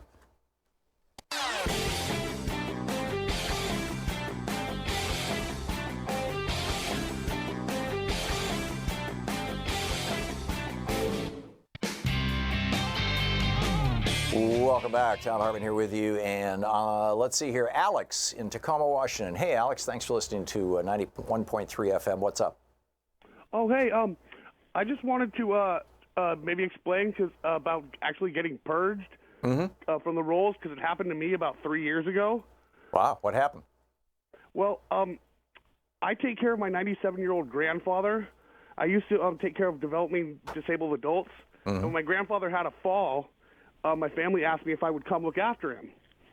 So I don't make very much because the state can't pay me because Grandpa makes too much in whatever his stuff is, his retirement stuff. So I'm on food stamps, and that's really important to just keeping me and him fed. And I got this letter in the mail, and it was this strange letter, and I can't remember exactly what it says, but it boiled down to this: it was about I had to re-register. Or I had to register my party. And it was this circular logic that didn't make any sense. And it said if I didn't fill it out and send it back, I would lose my food stamps. And I read it over and over again and got madder and madder because it made zero sense about registering, because I'd been registered as a Democrat pretty much ever since they made us do it by the state. They said we had to register when they changed over to a primary system. And in order to keep my food stamps, I had to send this letter back in. Well, I sent it back in, and I stopped getting my absentee ballots. And when I went and talked to GSHS about it, when I went to renew my food stamps at some point, the guy says, well, I would have to see the letter. Well, I didn't have the letter because I needed my food stamps. I had to send it back in. I wonder if the letter was sent to you by by a Republican front group, and it was a phony letter, and what you were signing was something saying, I don't want to vote anymore. Yeah, it was crazy. It was crazy. I read it over and over again. I wish I should have kept it, but I couldn't lose my food stamps. Yeah, I wish you'd made a copy of it. It made no sense. And it took me 3 years just with how hard things are with my papa taking care of him before I got around to be able to re-register. Incredible. Alex, I suspect that there's a lot of this kind of nasty stuff going on. Wow. Thank you for calling and sharing your story with us. It's great to hear from you. Van in Lewis Center, Ohio. Hey, Van, what's on your mind today? Yes. Hi, Tom. I voted last night. I have me and my kids was laughing about how I always took them to the voting poll, and when they turned 18, I took them up there first thing, had them vote, and my son, and each time I took a picture, can't do that now. But we had a situation the last 2 elections with my son. My son lives with me, and I never had a problem, going up there and they had my name on the list. But every time you turned around, his name wasn't on there. So I had the voter number where if you had problems, you can call the number, and they would work it out. So they were getting ready to give my son a provisional ballot, and I said, oh, no provisional ballot. His name should be on there. So then we was back and forth, and then finally we went out to the car, and I called the voter number. The guy came out, and my son called Board of Elections, I think it was. I gave him a number, and then he went back inside and gave the phone to the poll worker. I was still in the car. And they looked up my son's name, and they found it. So when I went back inside, I was getting ready to raise all kinds of hell. But they had already straightened it out at that time. And they let him vote regular.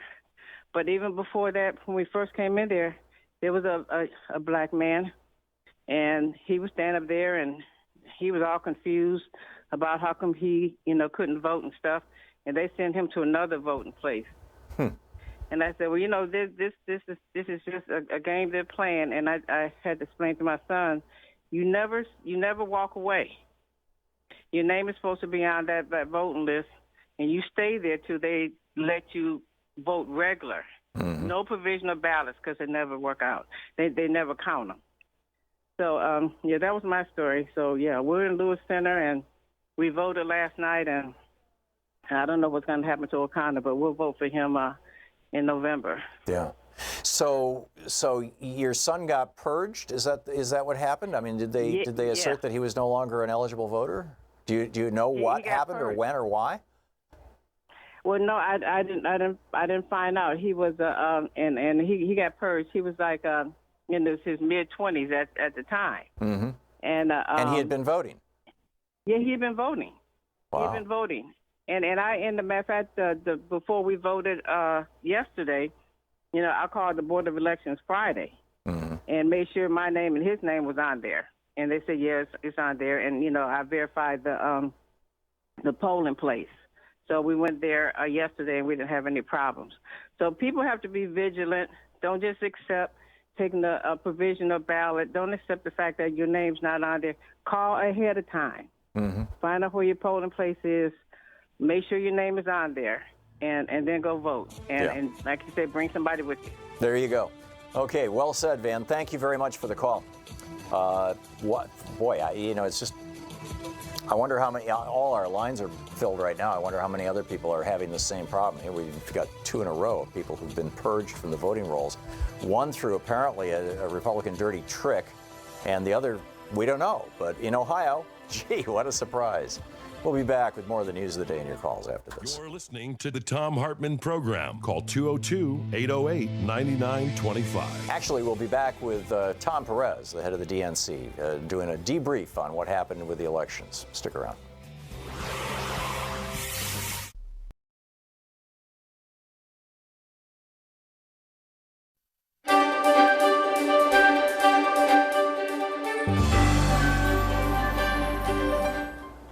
We're reading today from Jason Stanley's book, How Fascism Works, The Politics of Us and Them. This is from chapter 1.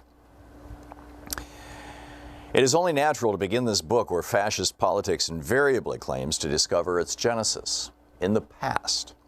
Fascist politics invokes a pure mythic past tragically destroyed. Depending on how the nation is defined, the mythic past may be religiously pure, racially pure, culturally pure, or all of the above. But there's a common structure to all fascist mythologizing. In all fascist mythic pasts, an extreme version of the patriarchal family reigns supreme, even just a few generations ago. Further back in time, the mythic past was a time of glory of the nation, with wars of conquest led by patriotic generals, its armies filled with its countrymen, able-bodied, loyal warriors whose wives were at home raising the next generation. In the present, these myths become the basis of the nation's identity under fascist politics. In the rhetoric of extreme nationalists, such a glorious past has been lost by the humiliation brought on by globalism, liberal cosmopolitanism, and respect for universal values such as equality. These values are supposed to have made the nation weak in the face of real and threatening challenges to the nation's existence. These myths are generally based on fantasies of a non-existent past uniformity, which survives in the traditions of the small towns and countrysides that remain relatively unpolluted by the liberal decadence of the cities. This uniformity, linguistic, religious, geographical, or ethnic, can be perfectly ordinary in some nationalist movements, but fascist myths distinguish themselves with the creation of a glorious national history in which the members of the chosen nation ruled over others, the result of conquests and civilization-building achievements. For example, in the fascist imagination, the past invariably involves traditional patriarchal gender roles. The fascist mythic past has a particular structure which supports its authoritarian hierarchical ideology. That past societies were rarely as patriarchal, or indeed as glorious, as fascist ideology represents them, is beside the point. This imagined history provides proof to support the imposition of hierarchy in the present, and it dictates how contemporary society should look and behave.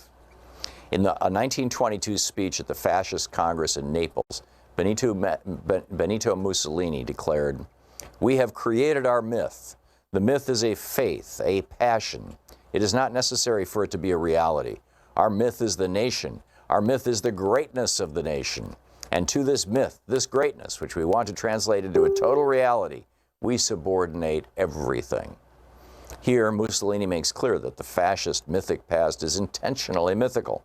The function of the mythic past in fascist politics is to harness the emotion of nostalgia to the central tenets of fascist ideology: authoritarianism, hierarchy, purity, and struggle. With the creation of a mythic past, fascist politics creates a link between nostalgia and the realization of fascist ideals. German fascists also clearly and explicitly appreciated this point about the strategic use of a mythological past.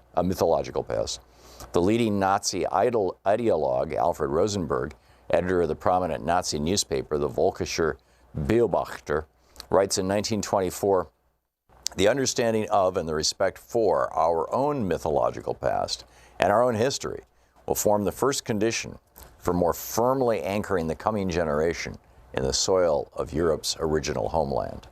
The fascist mythic past exists to aid in changing the present. The patriarchal family is one ideal that fascist politicians intend to create in society, or return to, as they claim. The patriarchal family is always represented as a central part of the nation's traditions, diminished even recently by the advent of liberalism and cosmopolitanism. But why is patriarchy so strategically central to fascist politics?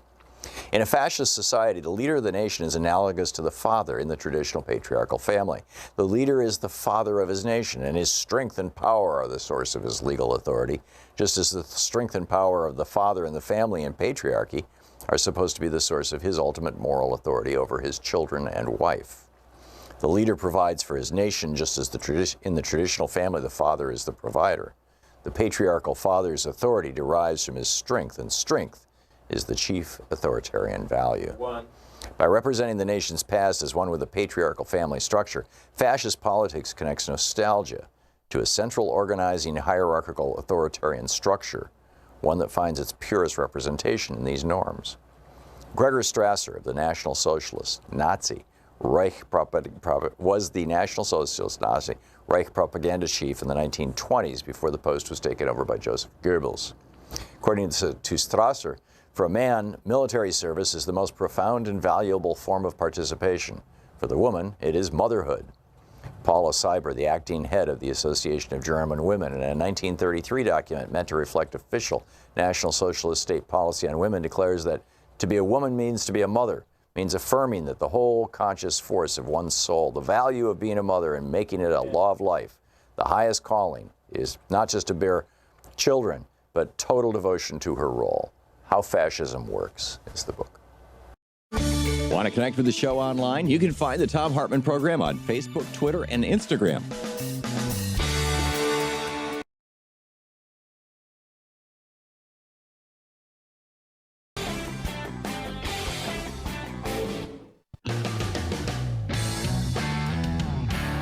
Welcome back. Thom Hartmann here with you. The website worstforwomen.com has just released their list of the worst candidates for women in the United States. It includes Representative Don Bacon, Representative Dave Bratt, Representative Ted Budd, Senator Ted Cruz, Representative Ron DeSantis, Representative Glenn Grothman, he's a man, Representative Karen Handel, a woman, Senator Dean Heller, Representative Jim Jordan, Representative Steve King, Jason Lewis, and Representative Kevin McCarthy. The Worst for Women over at worstforwomen.com. On the line with us is the head of the DNC, Tom Perez, former Secretary of Labor, and the chairman of the DNC. Democrats.org is the website. You can tweet him at Tom Perez. Secretary Perez, welcome back to the program. Always great to be with you and your listeners. Calling you from the heart of Pennsylvania, where we're out stumping for Tom Wolf and John Fetterman and a bunch of Democrats up and down the ticket today. That is great. What's your take-home message from last night's elections? It's amazing that a seat that a Republican won by over 30 points 4 years ago was a jump ball. This should have been a layup, and it was a jump ball. And it shows that Democrats can win everywhere. And we're going to have a rematch in 90 days when we have a much broader turnout, when we've got people like Sherrod Brown on the ticket, and when we are going to clearly have health care on the ticket in Ohio, because the differences between the Republicans, whether it's DeWine for governor or whether it's this Balderson guy in this seat, and our Democrats, whether it's Danny O'Connor or Rich Cordray, who's running for governor, couldn't be more stark. We think that we need to protect our health care. We think that if you have a pre-existing condition, you ought to be able to still get access to health insurance. And so I was heartened by this. And as you know, there's almost 70 seats in play that are more competitive than the seat we saw last night in Ohio 12. And one of the things that I think is an undertold part of the Ohio 12 story, which I've seen in Ohio 12 and elsewhere, is the fact that there was such a unity of purpose among the Democratic side. There were 7 people who ran for on the Democratic primary. The Indivisible chapter there, which is really, really incredible. They supported one candidate. When Danny O'Connor won, they immediately pivoted to Danny. The Indivisibles were there, swing left. The DNC, the DCCC, the Ohio Party is spectacular.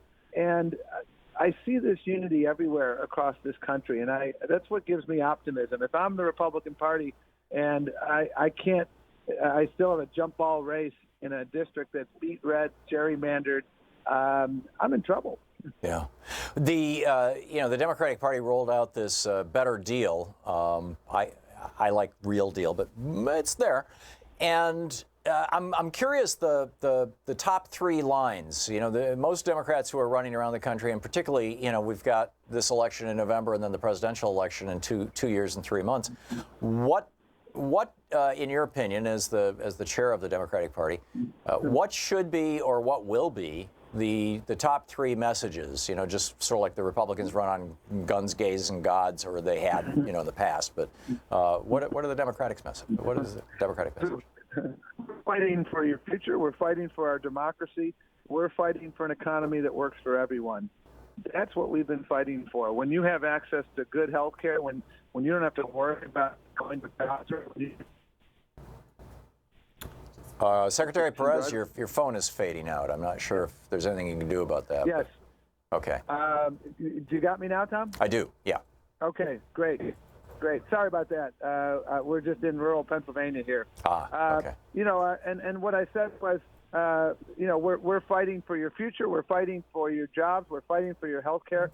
And frankly, we're fighting for our democracy because this is the election of a lifetime. It's not only about access to health care. It's not only about good jobs that pay a decent wage. This is about our democracy as we know it. And that's what we continue to fight for. And the reason I think we're winning races is because we've been focusing on the issues that people care about. In Ohio, the 12th congressional district, it was health care. It was preserving Medicare and Social Security. Throughout the country, we see that people are worried because, you know what, they may have gotten $1 more in their paychecks, but the cost of gasoline went up 80 cents, their cost of prescription drugs went up $3, and their cost of health insurance went up $5. So they're falling behind. And Democrats are fighting for prosperity for everyone, not just a few at the top. How clear was that contrast in Ohio? I read that, I'm not in the district, so I haven't seen the ads, but I read that Danny O'Connor? No. Yes, yeah. O'Connor. Was outspent something like by 300 or 400%, mostly by outside groups from outside the state, and that their sales pitch was, he wants to join Nancy Pelosi in making the borders go away or something, which is just a complete the only people who are in favor of not having clear borders are libertarians, actually. Rand Paul and his friends. That was their sales pitch. How How effective were the Democrats in pushing back on this? I mean, obviously, we came from a 30-point swing toward a Republican 4 years ago to dead heat right now. Your thoughts on that? Yeah, I mean, what I was so impressed by was the ground presence. I'm a big believer in ground games and getting out there, talking to people, building relationships. And that's exactly what happened with that partnership of the union movement and Indivisibles, the DCCC, the DNC, Swing Left, the candidates campaign. That's what we were doing. And again, when you have to spend $5 million, as the other side did, on a race that should be in the bag from day one because you've gerrymandered the bejesus out of the district, this is remarkable. And what yesterday also reminds us of, again, is if we need another reminder, is the importance of voting. Because here we are, it's roughly 20 hours or 18 hours after the polls have closed in that district, and we still don't have a confirmed winner because it was so close. Yeah. And so people can really make a difference getting out there and voting. And that's why I'm here in Pennsylvania today, because we have an opportunity here to not only reelect Tom Wolf and reelect Bob Casey, but Pennsylvania is ground zero for taking over the U.S. House. And we've invested heavily in Pennsylvania, just as we did in Ohio. We're investing not only in these House races, but then some of these state House races. Because remember, this is a 12-year election. These governors who are going to win this year are going to control redistricting. That's why we fought so hard for Ralph Northam and Phil Murphy last year. And that's why I'm so heartened. We've invested in Wisconsin and Michigan and Ohio. These are 3 states where I think we can elect Democrats and put them in the governor's seat and put them in the driver's seat on redistricting. That's what it's about. And not only in the Rust Belt here, but across the country, Tom, what heartens me as much as anything is that we're competing everywhere.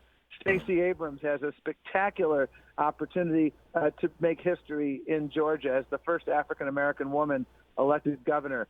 We have opportunities in Arizona. We have opportunities in South Dakota, where a guy named Billy Sutton is running a spirited campaign. Best candidate for governor probably since the mid-'70s in South Dakota, and we're investing there because we believe that when we invest in all 50 states, we can win. Chairman Perez and Secretary Perez, Tom. Yeah, thank you. The number of people who had to cast provisional ballots is between 300% and 800% larger than the margin that's still in dispute right now between the Democrat and Republican in Ohio's 12th district, Danny O'Connor's race. And the Supreme Court just gave Ohio carte blanche to purge the voting rolls. And we just had Greg Palast on. He said the vast majority of those appear to have come out of this one county. I believe it's Franklin County. That's majority Democratic county. Is the Democratic Party doing anything to slow down the rate at which the states that are under Republican control are purging people from the voting rolls? We saw this hugely in the 2000 election down in Florida. If Jeb Bush and Katherine Harris hadn't purged 80,000 African Americans off the voting rolls just before that election, it's doubtful that George Bush would have gotten his 500-vote victory. Well, as someone who had the privilege of heading up the Civil Rights Division, this is a question near and dear to my heart. I sued Florida for an unlawful voter purge. The Secretary of State here in Ohio, Husted, wrote the book on voter suppression. Unfortunately, the book was sanctioned by the U.S. Supreme Court. Section 8 of the Motor Voter Law is the provision that governs the maintenance of lists, and it has very, very specific provisions about unlawful voter purges in the run-up to the election. And one of the infrastructure items that we're building and have built at the DNC is that voter protection infrastructure.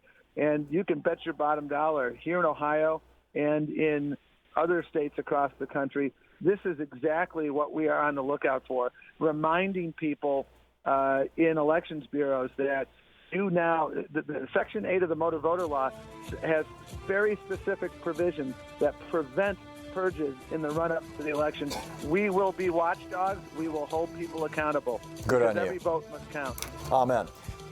Chairman of the Democratic National Party, or National Committee with the Democratic Party, Tom Perez, former U.S. Secretary of Labor. Secretary, thank you so much for being with us. Always a pleasure. Have a great day. Great talking with you. We'll be back with... stick around. You're listening to Thom Hartmann. Visit thomhartmann.com for audio and video archives. We'll be back in 4 minutes. We're going to check in with Talk Media News and find out what's going on in the world today. Stick around.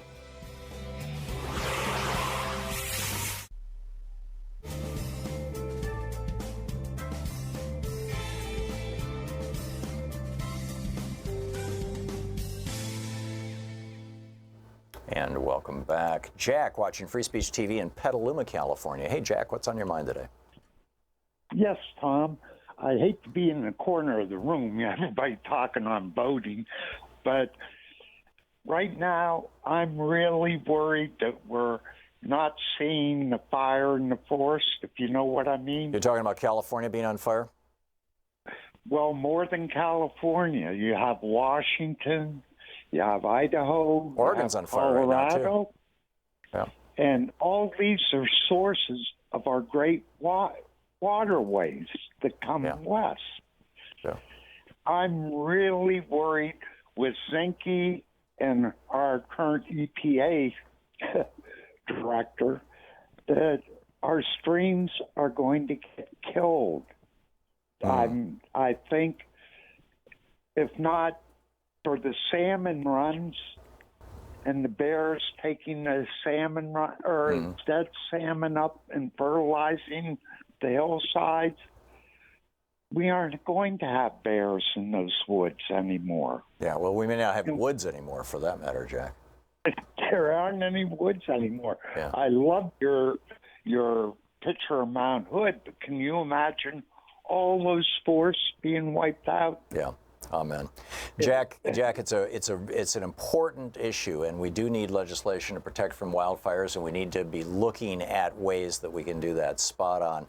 Jack, thanks so much for watching Free Speech TV and for calling in. It's a great point and well made. Jerry in Capistrano Beach, California. Hey, Jerry, what's on your mind today? Tom, it's an honor, and I learn something new from you every day. Thank you. I'm irritated, really irritated, that our military, part of our military, has a cyber command, the U.S. Cyber Command. Yep. It involves all 4 branches of the military, and it's based in Maryland, somewhere on a base. Mm-hmm. And I don't hear anything about it being used or activated or anything. That should be our first line of defense against the cyber invasion from Russia. I would think, and not only that, it should be our first line of defense against our voting machines getting hacked, whether it's Russia doing it or whether, it's the proverbial 400-pound guy in his, Donald Trump's statement from the primary, or whether it's, some sort of institutional hack, the Republican Party or something. It's like we should be paying attention to this. Have you heard, Jerry, anything about the Cyber Command involving itself in these kind of things? My understanding is that they're looking at defense secrets, military stuff. I don't know if they're involved in our critical infrastructure, though, and I would think voting is part of that. I haven't heard anything about them being activated in any way. I just stumbled upon the information and looked it up on Wikipedia and discovered, well, we have a cyber command. We don't need a space command. Yeah, I think their job, though, is to fight a cyber war. In other words, if North Korea were to, or China, if we got into a real fight with them, if they were to just, shut down the electric grid for the city of Chicago, something like that, then the Cyber Command's job would be to shut down Beijing or Pyongyang's, electric grid, or prevent them from doing it here, that kind of thing. Well, they could be shutting down some hackers in Russia, for that matter. Yeah, you would think. Thanks a lot for the call, Jerry. Great to hear from you. Thank you. Yeah, thanks for listening on Progressive Voices as well. We're going to check in with Ellen Ratner with Talk Media News in just a moment, so stick around. We'll be right back. It's coming up on 10 minutes before the hour.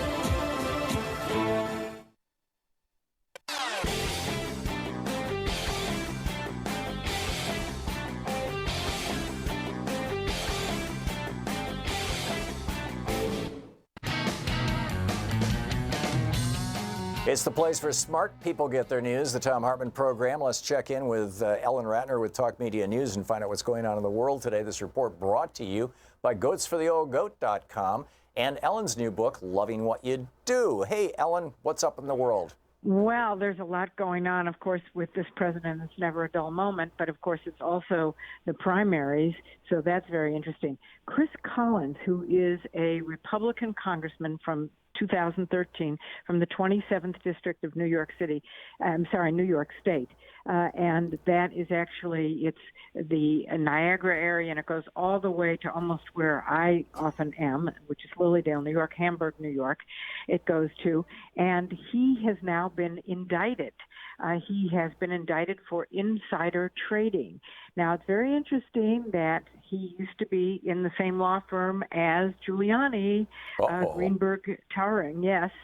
And he was charged with basically insider trading on a group called Innate Immune Therapeutics.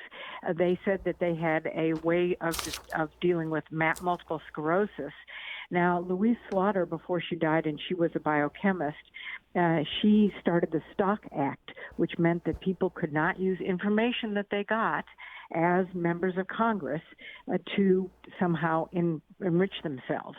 And he told his son, who then told his father-in-law. I mean, this just went on. And he did turn himself into the police, to the court today, and we don't know what's going to happen with that. Yeah, I'm seeing a real interesting piece over at Raw Story that quotes Louise Slaughter on that, but also points out Chris Collins is worth $66 million, and apparently some of that money he got doing this kind of thing. That Tom Price was offered Innate stock by Collins. That Representative John Culbertson of Texas, Republican from Texas, said he heard about Innate from media reports, but the Houston Chronicle noted that it's not clear that there were any media reports. He might have gotten the information from Collins. Representative Mike Conaway of Texas, another lawmaker who bought large shares in Innate. Representative Doug Lamborn, Republican from Colorado. Well, what he would do is he would tell these people to buy into their company. Yeah. Company. Yeah, Representative Mark Wayne Mullen of Oklahoma and Representative Billy Long of Missouri. All six of these people are Republicans who are tight with Chris Collins, and they're all like big buyers of this particular stock. It's pretty bizarre stuff. What else is going on in the world, Ellen? Okay, so Ohio's 12th district, as you know, I am from the great state of Ohio, and this used to be Kasich's district. So what happened is the president came out and supported Balderson, and John Kasich, who of course is running for president and is the governor, was not very happy that the president came. There is now, at this point, the Democrat's name is O'Connor. There's 1,750 votes approximately, give or take one or two, separating the two of them. And so what's very interesting is that there are 3,300 provisional ballots. And so although Donald Trump called the election and Balderson called the election, the press has not called, the fake news press has not called the election.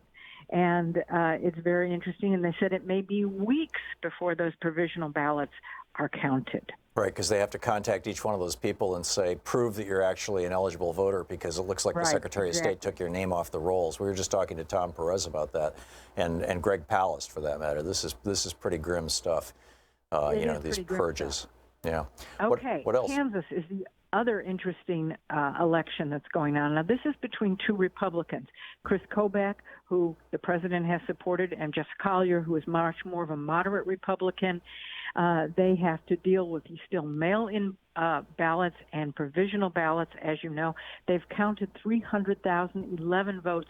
There's only 200 votes separating the two of them, if you can believe it. Yeah, and I understand there's 100,000 votes, quote, stuck in the voting machines, which is pretty strange. Ellen, a quick question. You understand politics. You've been around Washington, D.C. forever. You know a lot of these politicians. And you know a lot of past presidents and their families, for that matter. Donald Trump tweeted out this morning that the early vote in the O'Connor race in Ohio's 12th, that the early vote was coming in 2-1 in favor of the Democrat, O'Connor, but that the in-person vote was more like 50-50.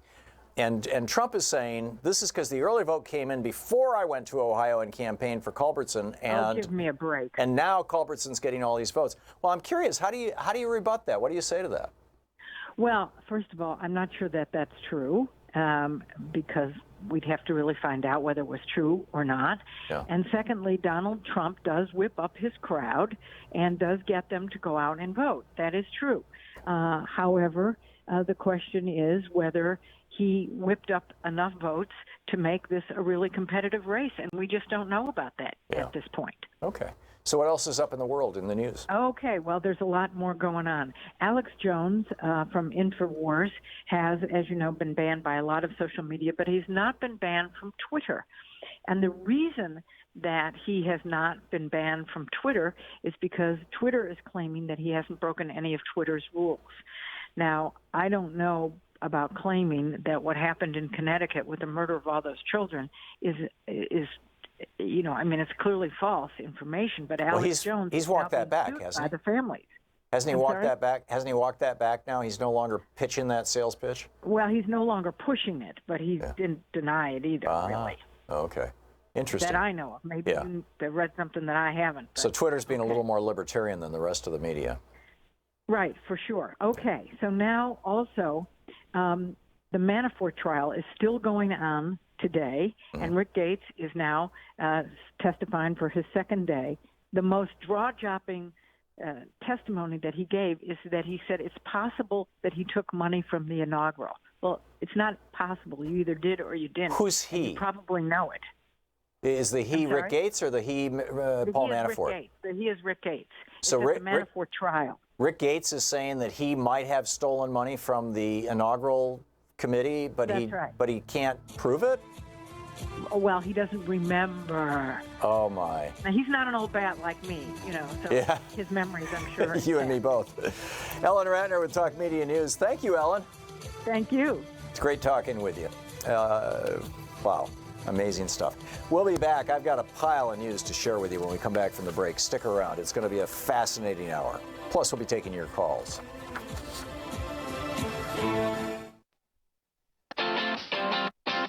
You're listening to Thom Hartmann.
Oh, hi.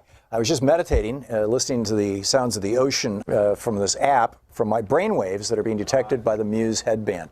To find out more about it, check out choosemuse.com, code TOM. Thom Hartmann Program is brought to you in part by Superbeats. More information is available over at tomsbeats.com, THOMSBEETS.com, or by calling 800-568-9889. The new X chair, it's the X3, is just such a big upgrade from even the old X chair, which I think was one of the very best chairs, if not the best chair, office chair on the market. Check it out at xchairtom, THOM, xchairtom.com. Cameron Hughes travels the world looking for the finest wines and then bottles them in this lot way so that you can save an enormous amount of money. Last night, Louise and I had the 2015 Cabernet Sauvignon from Napa Valley. It was extraordinary. You can learn more at chwine.com/Tom.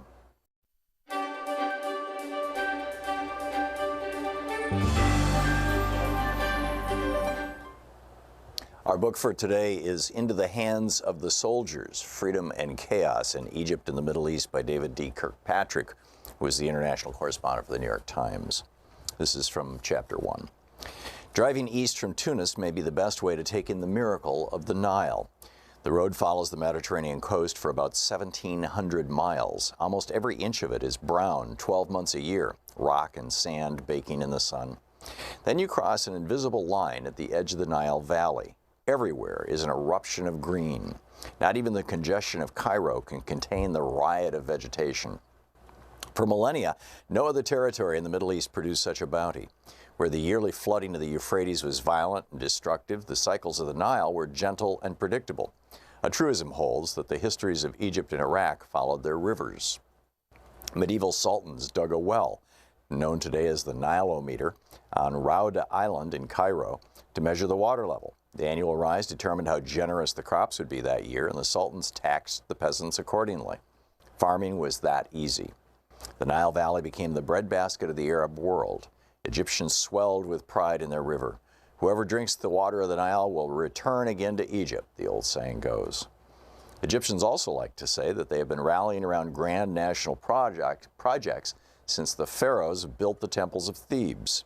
After taking power in 1952, President Gamal Abdel Nasser decided to build a great dam at Aswan near the Sudanese border to harness the Nile for hydroelectric power. Abdel Nasser promised a dam more magnificent and 17 times greater than the pyramids. Excuse me. Secretary of State John Foster Dulles announced in 1955 that the United States and the United Kingdom would provide $70 million in assistance for construction of the dam, but he did not like Nasser's denunciations of colonialism or his refusal to ally exclusively with Washington. After 7 months, Dulles withdrew the offer. Abdel Nasser returned to Moscow. The dam became a monument to Stalinist engineering. Its construction displaced 120,000 Nubians, the dark-skinned Egyptians indigenous to the area. The lake formed by the dam nearly demolished the breathtaking pharaonic temples at Abu Simbel. UNESCO saved them by paying Western European contractors to relocate the complex, stone by stone, on drier ground.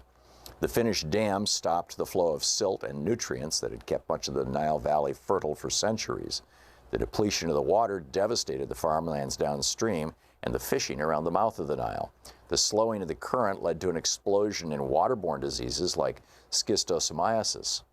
To fight the disease, Nasser's successors launched a massive campaign of inoculations. The government health workers reused unsterilized needles. That set off a hepatitis C epidemic that raged on for decades. About 1 in 5 Egyptians was infected with virus C, as Egyptians called it in imported English. Barbers spread the disease by reusing blades, so sensible Egyptian men carried their own personal shears to haircuts, as I did as well.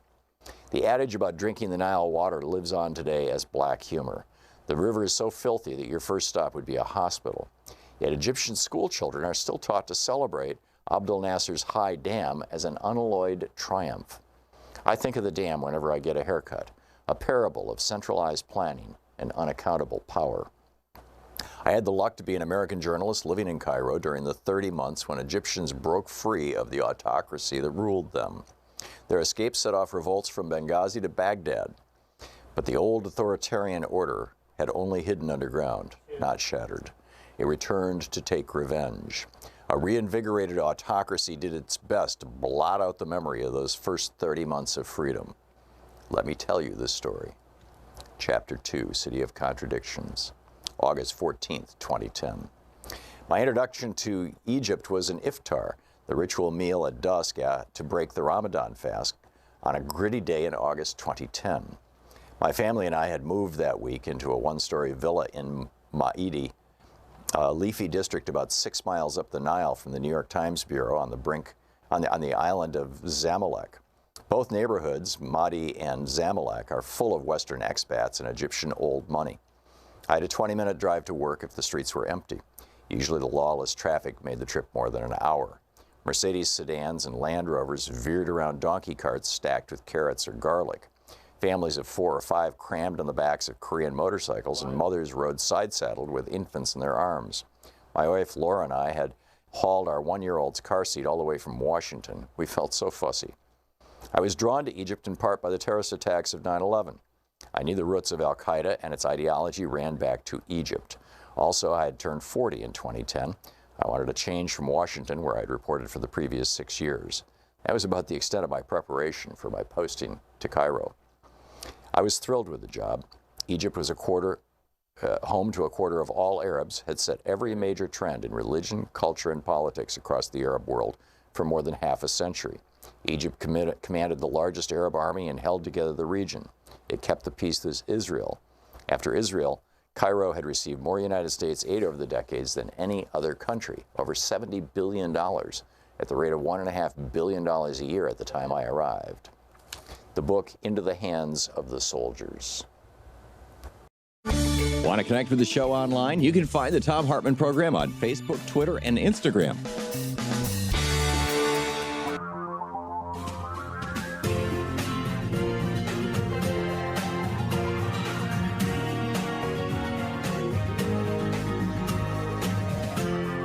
This is the Thom Hartmann Program. Welcome back. Thom Hartmann here with you, and a lot in the news. I want to start though with the latest. This is just totally bizarre. This is from Portland, right, Nate? Yeah. Yeah. Okay. Let me just set this up. Back in, I believe it was 1973. But it was in that era. In any case, whether it began then or ended then. Chile, the country of Chile, down in South America. The government was flipped by virtue of a military coup. General Augusto Pinochet was a member of one of the top guys in the military. They overthrew the democratically elected president, and Pinochet made himself president and immediately reached out to Milton Friedman of the Chicago School of Economics and his merry band of libertarian economic pranksters, the same people, by the way, who helped Russia become a modern state after the fall of the Soviet Union. But unfortunately, they did the same thing or something very similar with Pinochet. I don't think Russia went this far. Russia actually has a national health care system and still has Social Security. But Pinochet just ripped it all apart with the help of the Chicago boys. They privatized they privatized everything in Chile. And a lot of people came out and protested. I mean, a lot of people came out and protested. Pinochet was eventually overthrown, and Chile's back to being a democratic republic.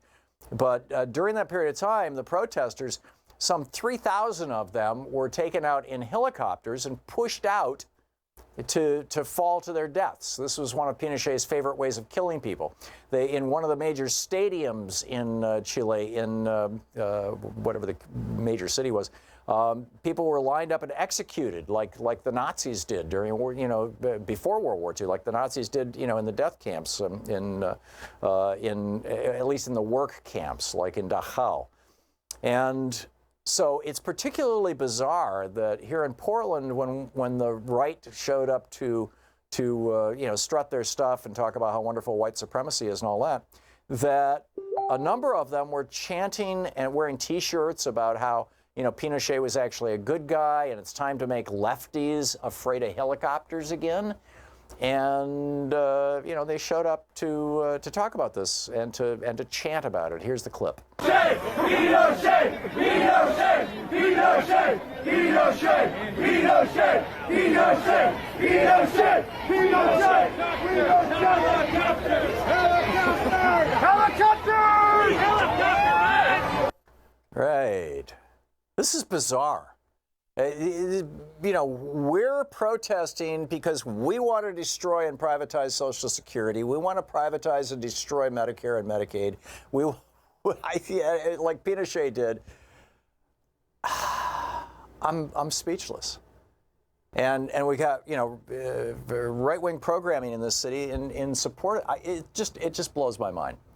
Anyhow, I wanted to go through a few other things here that in the news today. The price of insulin has been skyrocketing. This is from the KMOV, a television station in Kansas City, and KCTV, also in Kansas City. And this is by the Meredith Digital staff, the Meredith Television group that owns these TV stations. So I'll just quote from it. The price of insulin has skyrocketed. They're quoting Hattie Saltzman, a 22-year-old who was diagnosed with type 1 diabetes. This is the childhood diabetes. It's not the result of bad lifestyle choices or whatever that sometimes happens with type 2 diabetes. What she said is in this interview, this is not something that's negotiable. It's not something I'm using for fun. It's not something I can choose whether or not to use. I have to use it. It's imperative to my life. If I don't have it, I die, and I don't have it. And she said what's happening is her copay this last year just jumped to $550 for her insulin. Now, again, this is not a problem that people in Canada have, because in Canada, the drugs are free. It's all covered by Medicare in Canada, by Canadian Medicare. But here in the United States, no, not the case. She said, I know some people have worse insurance coverage than I did. They might be spending $900, and we have to pay or die. She was, a low-income person. She was rationing her insulin. And she says, I was skipping doses, just enough to where I knew I would be alive, but not living the very best life. And doing this, her blood sugar level one day hit 650. That's 6 times the normal level. She said, I couldn't breathe. My heart is racing. I had a headache. I had to go to the ER. It was one of the worst days of my life. But that's not the worst of the story. A member of her church died and left a bunch of insulin. And this member of the church's family donated the insulin from the person who died to her. So she says, so I got 5 bottles of insulin, which would last me more than through the end of the year. I can't describe how it feels to pick up an insulin vial that has somebody else's name on it when you know that person is no longer around. Another person in her church, Avery Peterson, he's 12 years old. He has childhood diabetes. His copay is $600 a month. And this is producing Facebook pages and GoFundMe pages. They note in the television station in Kansas City, notes that insulin has been around for almost 100 years. You can't get more generic than insulin. And there's a bunch of people protesting at Eli Lilly. And then the final paragraph in this article from this TV station.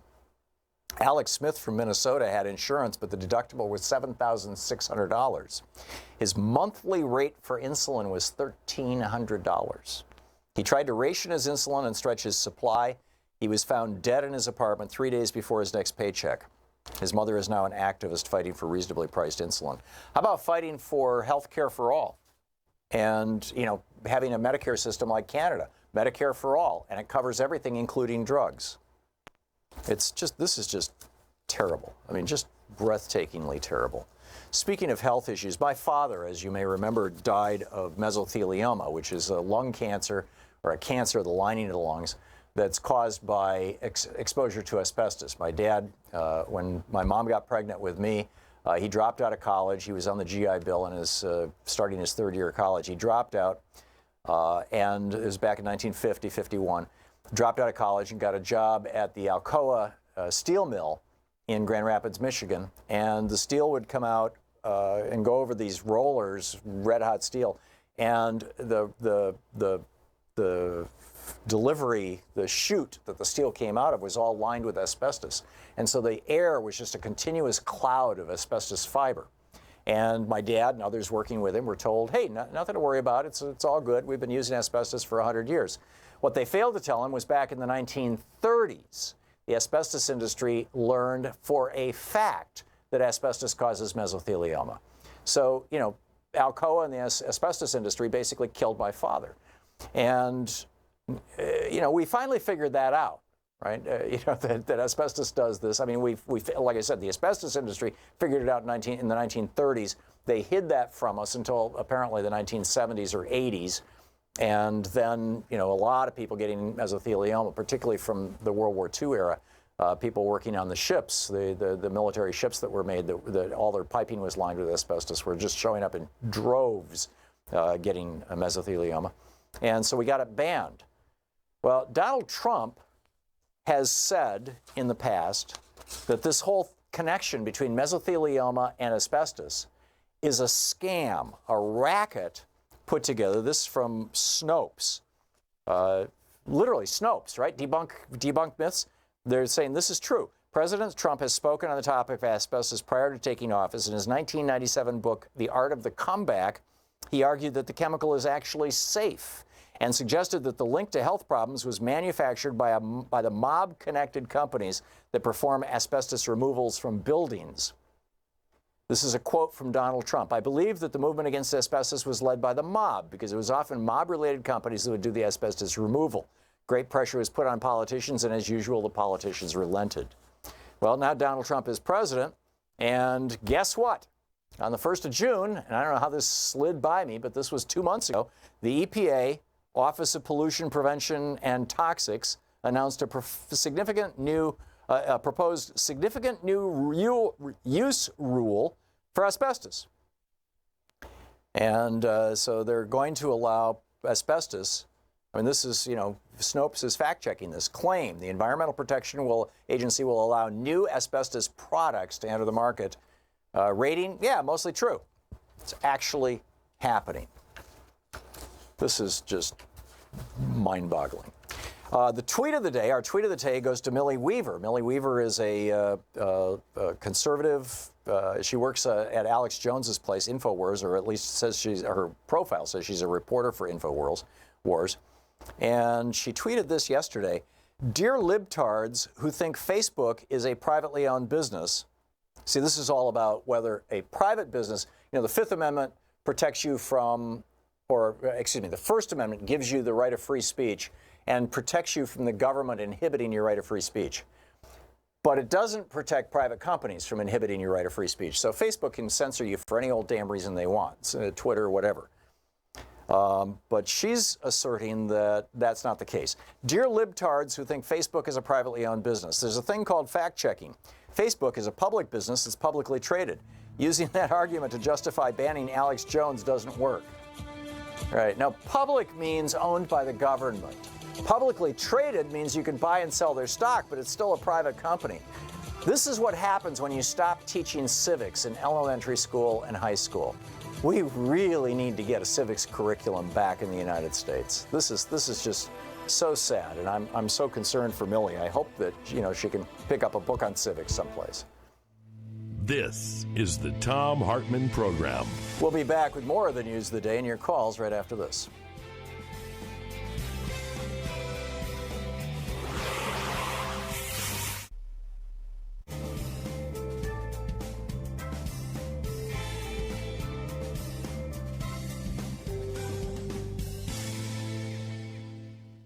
And welcome back. Nina in St. Paul, Nebraska. Hey, Nina, what's on your mind today? Thanks for watching us on Free Speech TV. You're welcome, Tom. I'm calling about ICE with the help of the Nebraska State Patrol. Have raided a hydroponic tomato plant in O'Neill, Nebraska this morning. Oh, my. And their next stop is going to be a potato farm, Mm-hmm. and they have closed down a Mexican restaurant. I want to let people know that the Multi-Coalition of Grand Island, Nebraska, has set up a safe place at the First Methodist Church in O'Neill. Okay. And that's 404 West Cedar Street. And if you're listening and you're having problems, you can call 402-336-1883. That's great, Nina. Thank you for the information. My understanding is that while we have a long tradition in this country of allowing churches to be places of asylum, even for actual criminals, people who are fleeing the police or whatever, that really that was never at law. I mean, that was sort of the code of the Old West, but that churches don't have the legal right to shelter people from law enforcement. Am I wrong on that, or am I... what do you know about? We have our sanctuary cities that have set up churches as safe places.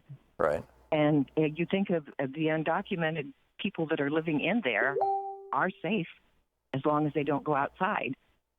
But is that by law, or is that because ICE doesn't want to incur the wrath of Christians across the country by violating the sanctity of a church? Who knows? I don't know that. Okay. I just know that I'm upset that every time... When we had Standing Rock, our governor sent our state patrol up there.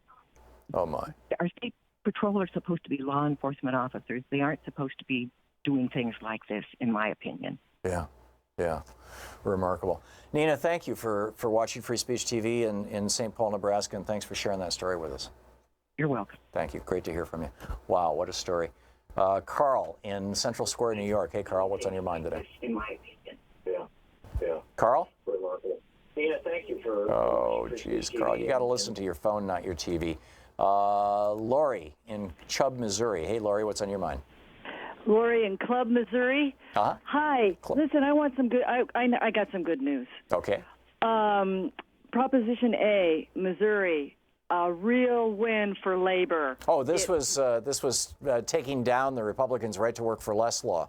Yes, and it was voted down, and it's just great. I'm so excited because I'm a union family, and even my neighbor who is a Republican voted no on this.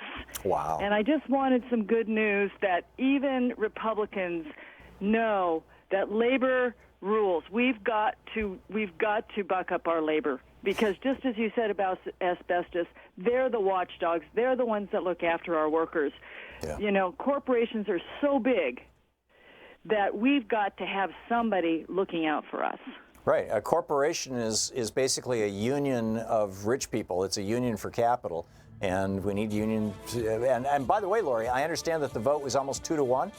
Yeah, it was. Yeah. It was awesome. In Missouri, It was awesome. of all places. That's extraordinary. Lori, Yeah, thanks for the good isn't it news. great? It's a great way to end the segment. Thank you so much. Thanks for watching Free Speech TV. We'll be right back. It's 21 and a half minutes past the hour.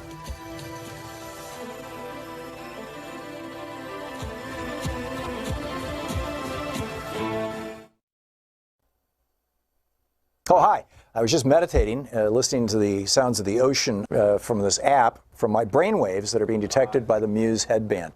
To find out more about it, check out choosemuse.com, code TOM. Thom Hartmann Program is brought to you in part by Superbeats.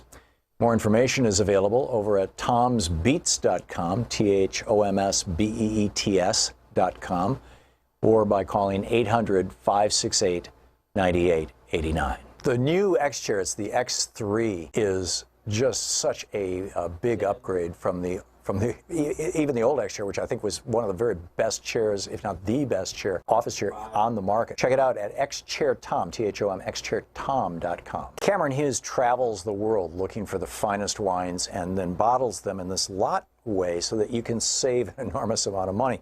Last night, Louise and I had the 2015 Cabernet Sauvignon from Napa Valley. It was extraordinary. You can learn more at chwine.com/Tom. Want to connect with the show online? You can find the Thom Hartmann Program on Facebook, Twitter, and Instagram.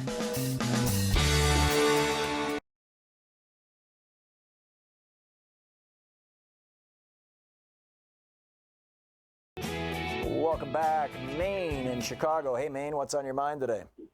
Hey, how you doing, Tom? Yeah, I'm. Well, we as a people have to trans-politicalize ourselves into one powerful political force that will deal with issues such as free education, free health care, pay student athletes, give every child born an inheritance not to be given till after they've graduated from some school after high school. We have to make our democracy just as real as their capitalism, and stop their capitalism from they want us to pay for our democracy through privatization, and we have to stop that with our democracy by democratizing capitalism. So we have to stand there and fight them just as they are fighting to privatize us. We have to fight to democratize them.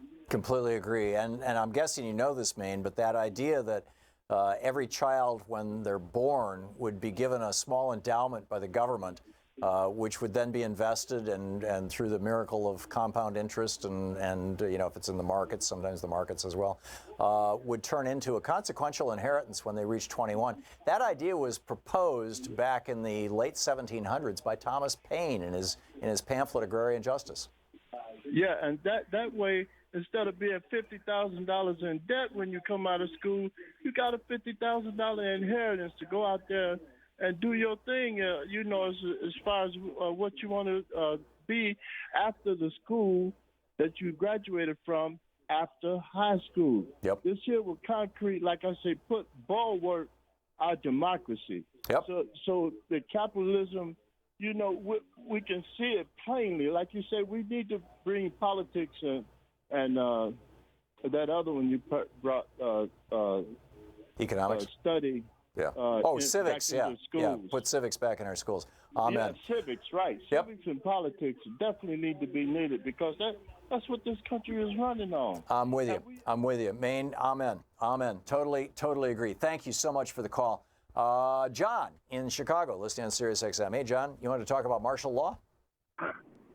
Yeah, well, the topic I really had was how probable is it, given our president's temperament, that he would say the 2018 election is rigged and the Russians helped the Democrats win the House, and that he'll call it an illegitimate election, use martial law powers. I don't know what executive authority he would have to question an election or to put in a state of national emergency. Put on the tinfoil hat, but I'm thinking, like, he's kind of crazy, and I could see him coming to that resolution. I do too. I do too. I think it's entirely possible. I never would have thought a president of the United States would argue that he was the victim of, you know, rigged elections and things, but Donald Trump, sure. Yeah, that actually makes perfect sense. Whether he would take the next step, though, and saying, therefore, I'm going to, you know, call off elections, or I'm going to declare martial law, or whatever. You know, I get that he might just, you know, make a big stink, but canceling elections, that's or, you know, declaring martial law. I realize I wrote a piece for Alternate 2 weeks ago saying that it wouldn't surprise me if Trump did this, but I still, it's, boy, what a stretch. I don't know, Mike. Well, but I mean, excuse me, John. If you say the executive power, I don't know how broad that is. I mean, it's never been tested, but I mean, if Congress doesn't say no and they kind of agree with him, and he's not held accountable, you know, he could. I could see him, you know, put on tinfoil. I mean, yeah, no, I get it, and I mean, let's keep in mind, even Abraham Lincoln didn't suspend elections. He suspended habeas corpus, but not elections, and you can suspend habeas corpus during times of insurrection. John, thank you for the call. I hope you're wrong. We'll see. You know, time will tell. We'll be right back. You're listening to the Thom Hartmann Program. Call 202-808-9925. Fair and only slightly unbalanced, you know, toward the idea of democracy and everybody having health care. Thom Hartmann.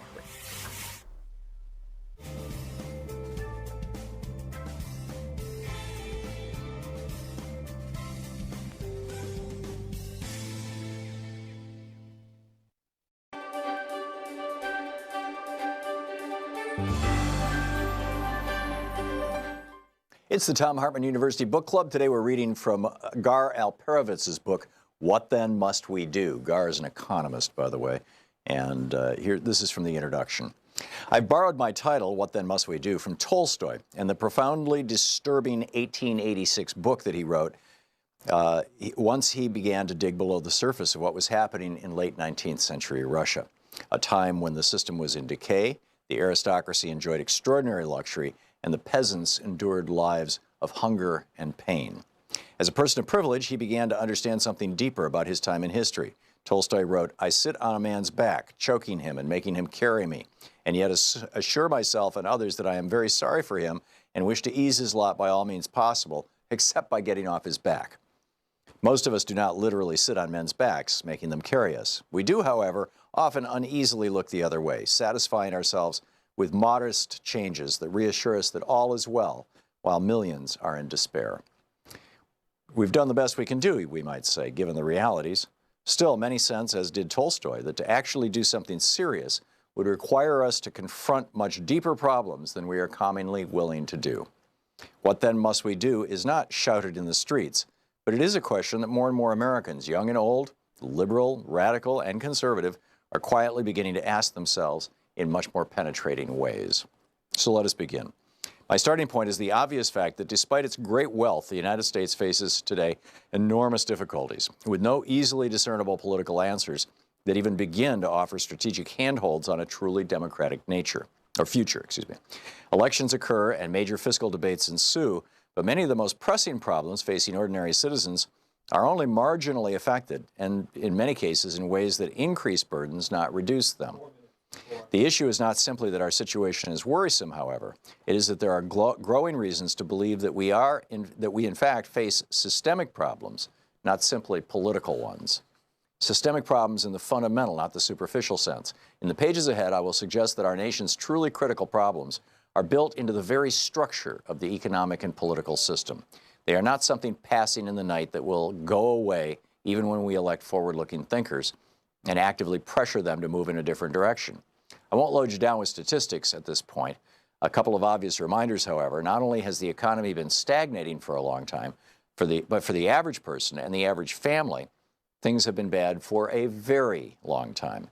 Real wages for 80% of Americans' workers, for example, have not gone up more than a trivial amount for the last 3 decades. At the same time, income for the top 1% has jumped from nearly 10% of all income to roughly 20% of all income. Put another way, virtually all of the gains of the entire economic system have gone to the tiny, tiny group at the top for at least 3 decades. Worth pausing to think about that one. What's going on when virtually all the gains for the entire economic system go to the top? I'm not interested here in criticizing those at the top. The question is, we can do that later, the question is, what is going on with the system when this kind of thing happens and continues to happen in an ongoing way, year after year, decade after decade? Another reminder, almost 50 million Americans live in officially defined poverty. The rate is higher, not lower, than in the late 1960s, another disturbing trend marker. Moreover, if we use the measuring standard common throughout the advanced world, which considers the poverty level to be half the median income level, the number would be just under 70 million, and the rate would be almost 23% of all Americans living in poverty. That is to say nothing of steady increases in global warming and an unemployment rate that, if properly measured, is stuck in the range of roughly 15%. At the most superficial level, Washington, as the saying goes, is broken. Give or take an occasional gain in selected areas, the political system is simply incapable of dealing with the deeper challenges. It focuses on deficits, not answers. Long trends that don't change are a clear signal that it's not simply the modern period of partisan bickering and congressional stalemate that is causing the problems. The trends are moving steadily downward. We're moving steadily downward long before the Tea Party and the recent partisan foolishness, long before the Citizens United Supreme Court decision allowed corporations to put big money directly into politics, and long before many events that have heralded as tipping points one kind or another. Nor are people stupid. More and more have a sense that something different is going on, both with the economy and more fundamentally with democracy itself. A few more bits of information just as reminders again of something that we're all beginning to see. A mid-2011 poll found that roughly 80% of Americans believe their congressional representatives to be, quote, more interested in serving the needs of special interest groups than the people they represent, end quote. Another poll found that almost 4 out of 5 believe a few rich people in corporations have far too much power. And only 37% of Americans, much more than a third of the population, have confidence in the most solemn and august of American institutions, the Supreme Court. I'm going to dig much, much deeper into all of this, of course, but for now, let's leave it at this. When critical, long trends do not improve, when they steadily get worse year in and year out, it is clear that we face deeply rooted systemic problems, not simply political problems in the usual sense of the term. Moreover, as these polls suggest, people increasingly understand that something is really wrong. The question is, how do we deal with a systemic crisis, something built into the way the political economy works, rather than just a simple political or economic crisis? Garo Pervitz, what then must we do? Want to connect with the show online? You can find the Thom Hartmann Program on Facebook, Twitter, and Instagram.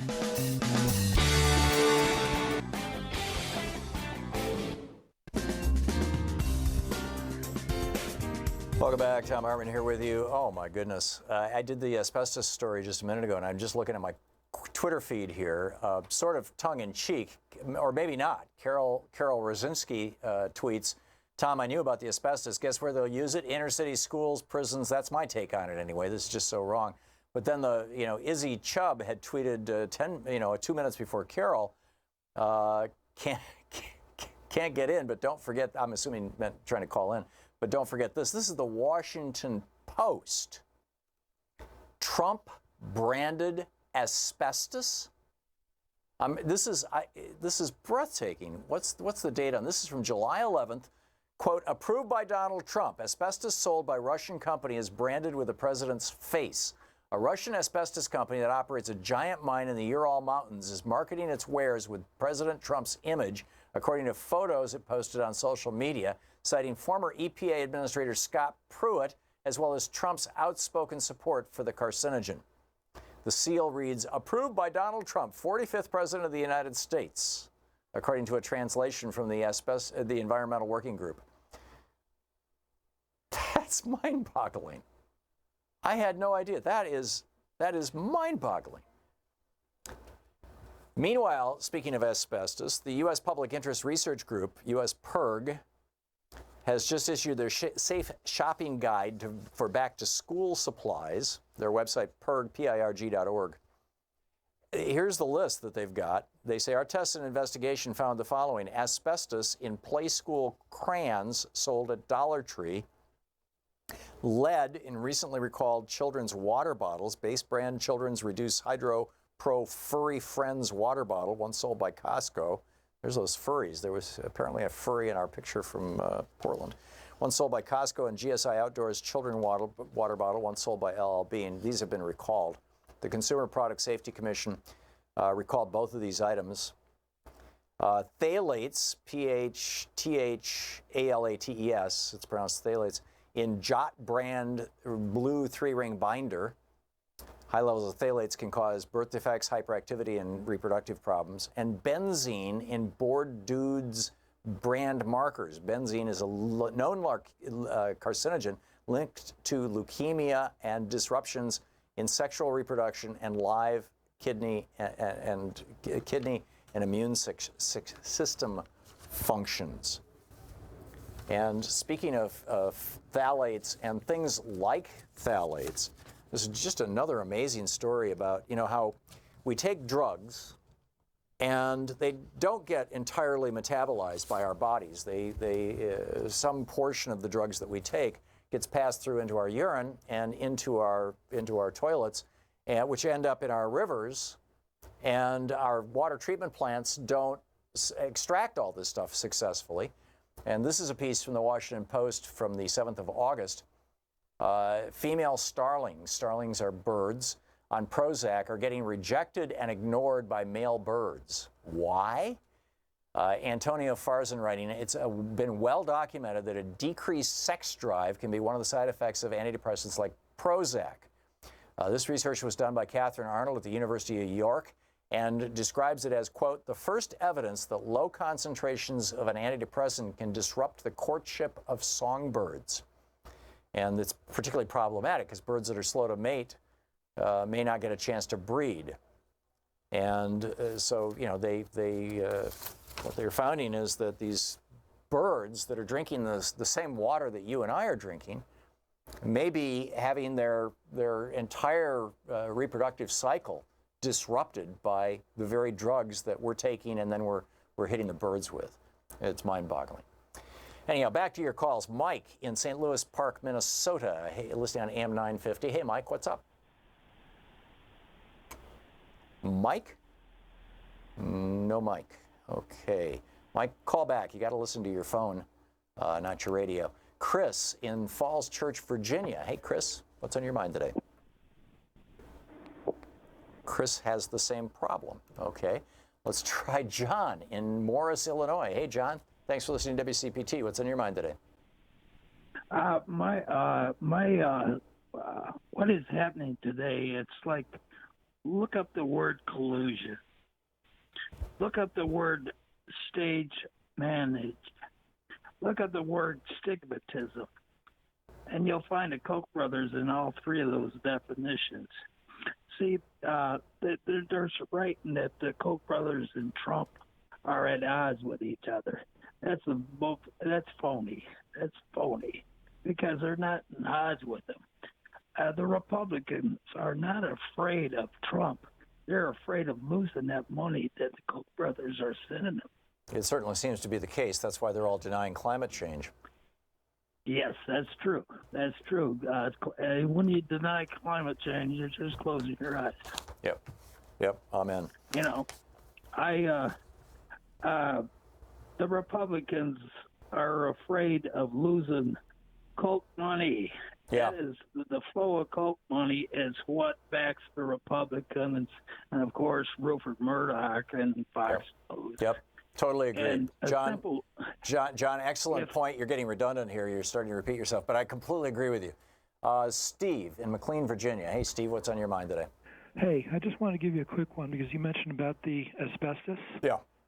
Okay, I found out, I think it was this morning, that actually the EPA is taking public feedback on it, but I think the last date to give public feedback and public comment on it, I think is either today or tomorrow. This is public comment to the EPA about their plan to allow more asbestos into the consumer cycle in America? Yes. Wow. Okay.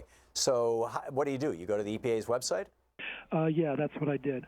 And you did? Yeah, and you've already commented? I already commented. Is that EPA.gov? I don't remember exactly what it was because I did it through another link. Right. Okay. But I think it is the EPA website. Yeah. Okay. And they also said something about the state EPA too. So I haven't done that. Right. Okay. Well, it should be fairly easy to Google. Steve, thank you very much for the call. I appreciate it. Grim news. Margaret in Virginia Beach, Virginia. Hey, Margaret, what's up? Hi there, Tom. It's good to talk to you. Thank you. Hey, I was listening to your comments about insulin. I am a registered dietitian, but I've worked pretty much exclusively in the area of diabetes education for the last 12 to 15 years. So I'm glad to hear you talk about it being an insurance problem, because if we leave insurance companies and, even more importantly, the giant pharmacy benefit managers in charge of insulin pricing, then that's what you're getting, because you're absolutely correct. In Canada, insulin is required to live in type 1 diabetes, as you mentioned, and they can go in and buy it, purchase it for a minimal cost over the counter. Right. In Canada. So the same so boycotting Eli Lilly is really not going to help, but getting out and registering to vote and fixing what's going on with healthcare and pharmacies is the bigger issue. Yeah. But I would like to take exception to your comment about insulin being the ultimate generic medication. Okay. And while the molecule that we know to be insulin was isolated almost 100 years ago, what we were using until the 1980s was beef and pork insulin. Mm-hmm. It was the 1980s where we learned how to manufacture insulin that more closely resembled human insulin. And what we're using now, or preferring to use now, is an analog insulin that's been reworked to last longer, to cause fewer spikes in blood sugars, less low blood sugar. So while, all of that technology and things does cost money, so it's really not the same insulin that we were using almost 100 years ago. Interesting. So I just maybe wanted to clarify that. I didn't know that. I recall hearing or reading someplace years ago that, and this must have been back in the 80s, that a new form of insulin was being produced using genetically modified yeast. Am I remembering that correctly? Yep. Yeah. So that's and that older 1980s insulin is still available at a cheaper cost. Right. Places like Walmart, for example, relabel another pharmaceutical company's version of insulin. It's not the preferred, but it is more affordable. I see. But the old-fashioned beef and pork insulin have gone away for a long time. Fascinating. Margaret, thank you for educating me.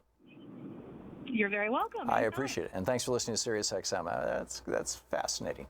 You learn stuff every day, right? Christine in Plymouth, Massachusetts. Hey, Christine, what's on your mind today? Hi. I was just talking to the screener about the fact that the civics is actually intercurriculum here in Massachusetts. Oh, good. And most of us. Good, yeah. Yeah, most of us are teaching our it. screener's name is Shira, by the way. She's very nice. She's a teacher. She's great. Yeah.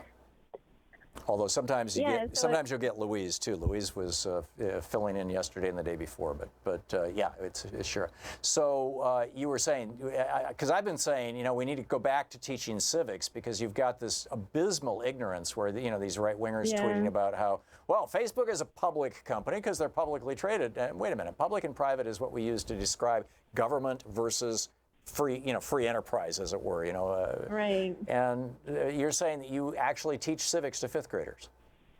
Yeah, I mean, it's built into our Massachusetts curriculum, so we're mandated to, and some of us do more than others. Yeah, this must be. I've definitely done more in the last 2 years than usual. Yeah, this must be state level stuff, because I get calls from people all the time who say, my kid just graduated from high school and never took a civics class, but they're not calling from Massachusetts. Yeah, I mean, I think it's more than that. If you don't reinforce it at home, they don't really internalize it, because there you go. I see the same thing on Facebook. I mean, former parents saying that the kids don't know where the states are. Yeah. And I mean, I had their kid, and I know their kid knew where all the states were, so I think it's something that has to be kind of continued. But yeah, and not just by parents, by our media and our society as well. Right? Find resources for the kids too, that parents can put them on if they want. There you go. Christine, thank you. Thanks for sharing that information with us. I appreciate it. And thanks for listening to SiriusXM. We'll be right back. You're listening to Thom Hartmann. Visit thomhartmann.com for audio and video archives. It's the Thom Hartmann Program, Viagra for your brain. Just don't tell Limbaugh, he'll want some. We'll be right back.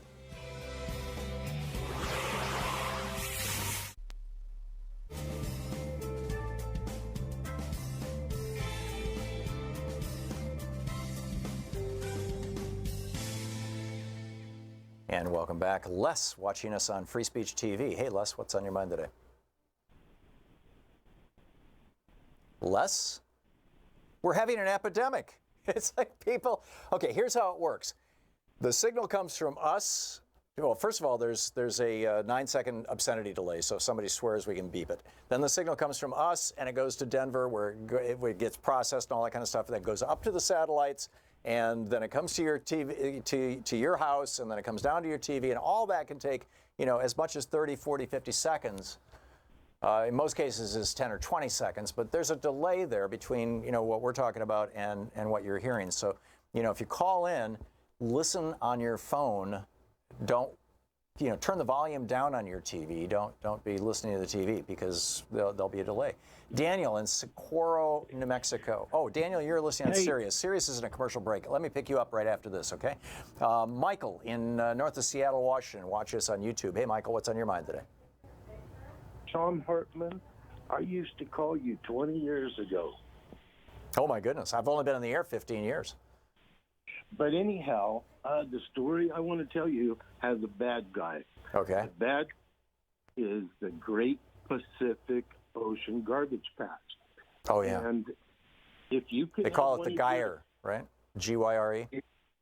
Yes. If you could have one of your assistants pop up on your Google screen, just Google Pacific Ocean Temperature Graph. Mm-hmm.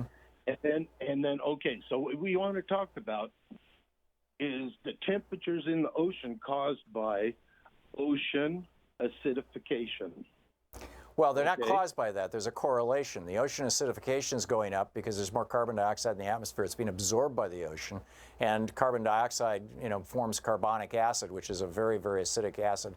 And then at the same time, there's more CO2 in the atmosphere, which is trapping more heat from the sun, which is warming the atmosphere. And about 80% of that heat is being absorbed by the oceans. Back to you.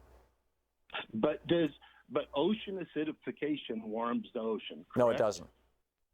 It doesn't. No. Okay, but there's no mechanism that I know of to make that happen.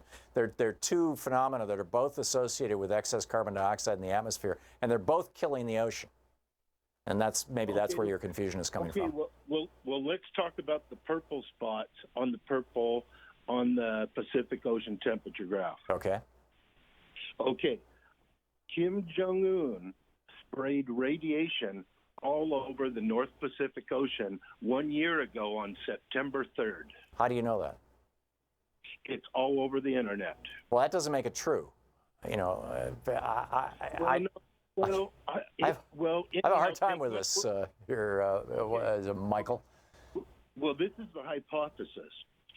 Putin is responsible to helping Kim Jong-un spray radiation over the North Pacific Ocean on September 3rd, 2017. Yeah. Michael, I'm sorry, I'm not buying it. I mean, you're getting into the same kind of stuff that these, for lack of a better phrase, conspiracy nuts are doing. And I'm assuming that, you said it's all over the internet, that you've read a bunch of stories about this. If you can find any credible source for this, tweet it to me. And I'll pick it up and I'll talk about it on the air. If you can find a credible source, a scientific source, a real news source that says that happened. But until you can, or somebody else does, I'm skeptical. I'm not believing it. But thank you for the call and thanks for sharing it with us. We'll be right back. It's 10 minutes before the hour.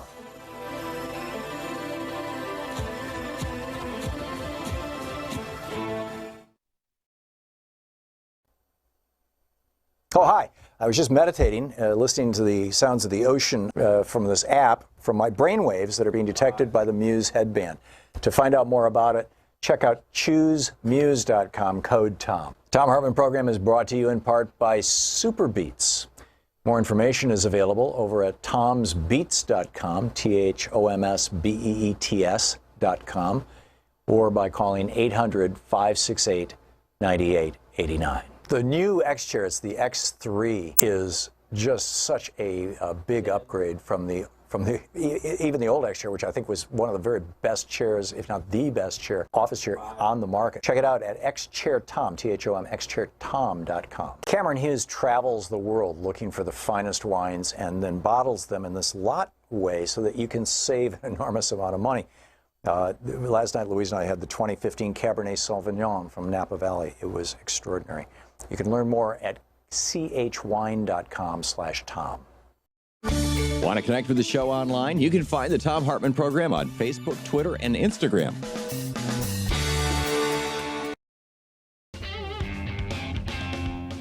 Welcome back. It's the home of the political revolution, the Thom Hartmann Program, and Ryan in Grand Rapids, Michigan. Hey, Ryan, what's on your mind? Hi, Tom. I was an Abdul al-Sayed supporter in Michigan. I don't know if you followed that race. I did. Closely or not. But yeah, not super closely, but I'm very familiar with it, yeah. Okay, cool. Yeah, I mean, I think he got about 30%, maybe a little more than that. But I mean, at this point, he didn't win. But that's damn good. I mean, he was up against a woman who is a state senator. She's well known. She's very progressive. She was supported by all the unions in the state. She was supported by every other elected Democratic politician in the state.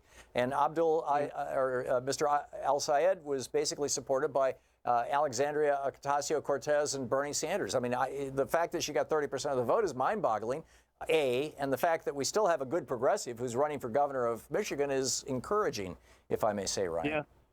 Yeah, no, thank you. I really appreciate you saying that, because I've encountered a lot of people saying, just like, you just need to vote for her no matter what and all that stuff. And I really want to vote. I really want to vote for Miss Whitmer and everything. I just don't know where I stand after this point. But yeah, I just don't know if you can make a case for voting for her.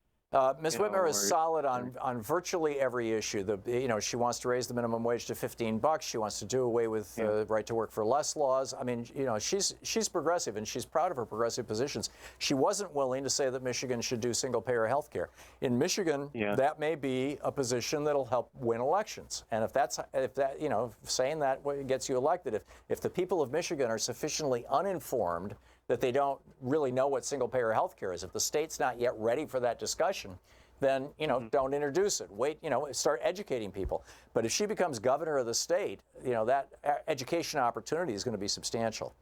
So was that your point?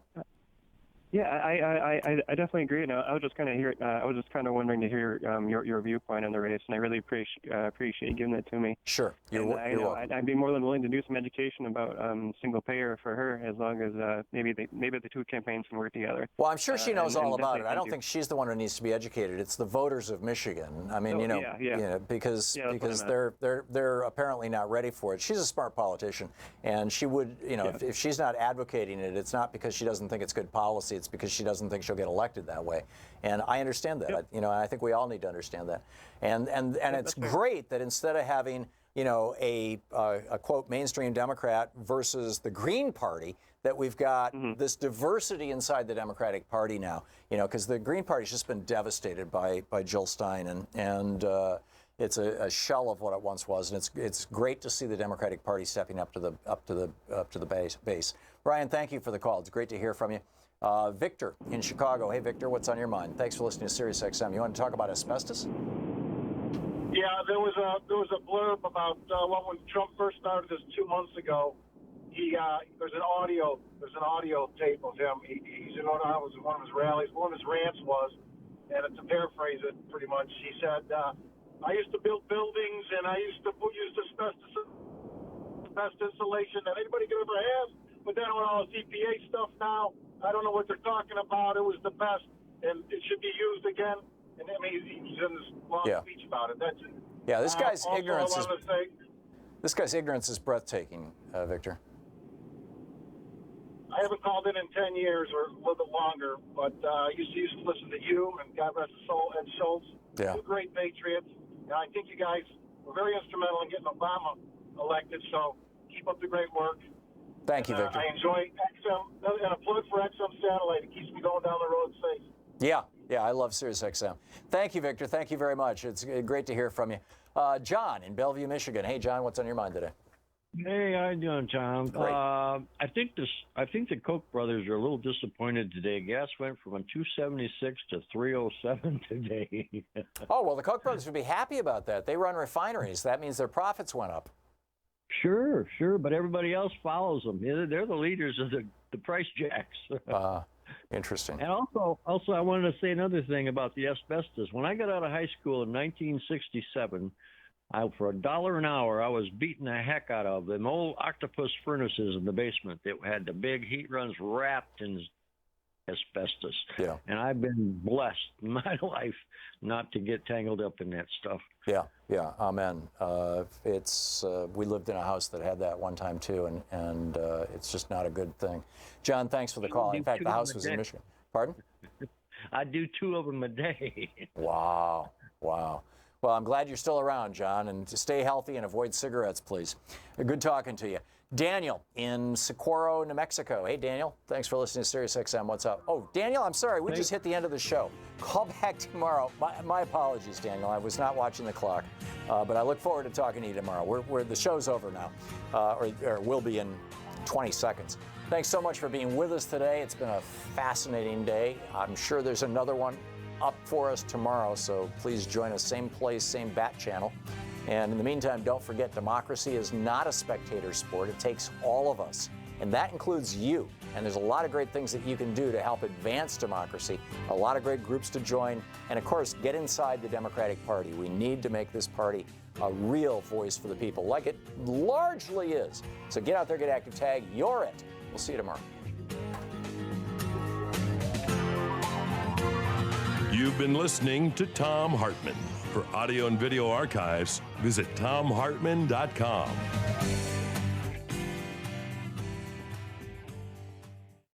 Cameron Hughes travels the world looking for the finest wines and then bottles them in this lot way so that you can save an enormous amount of money.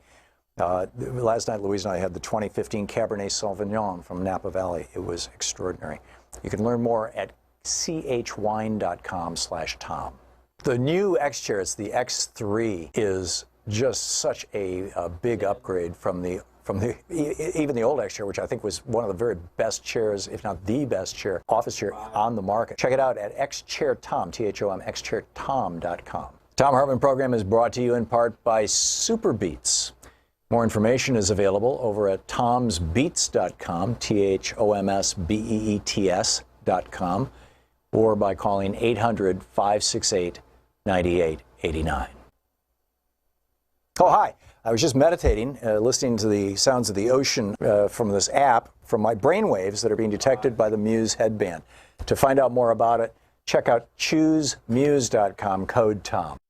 The Thom Hartmann Program is brought to you in part by the Aiden Forecast, an investment newsletter with weekly updates of leading market indicators and a monthly deep dive into what the details of the economy and the markets mean for investors and retirees.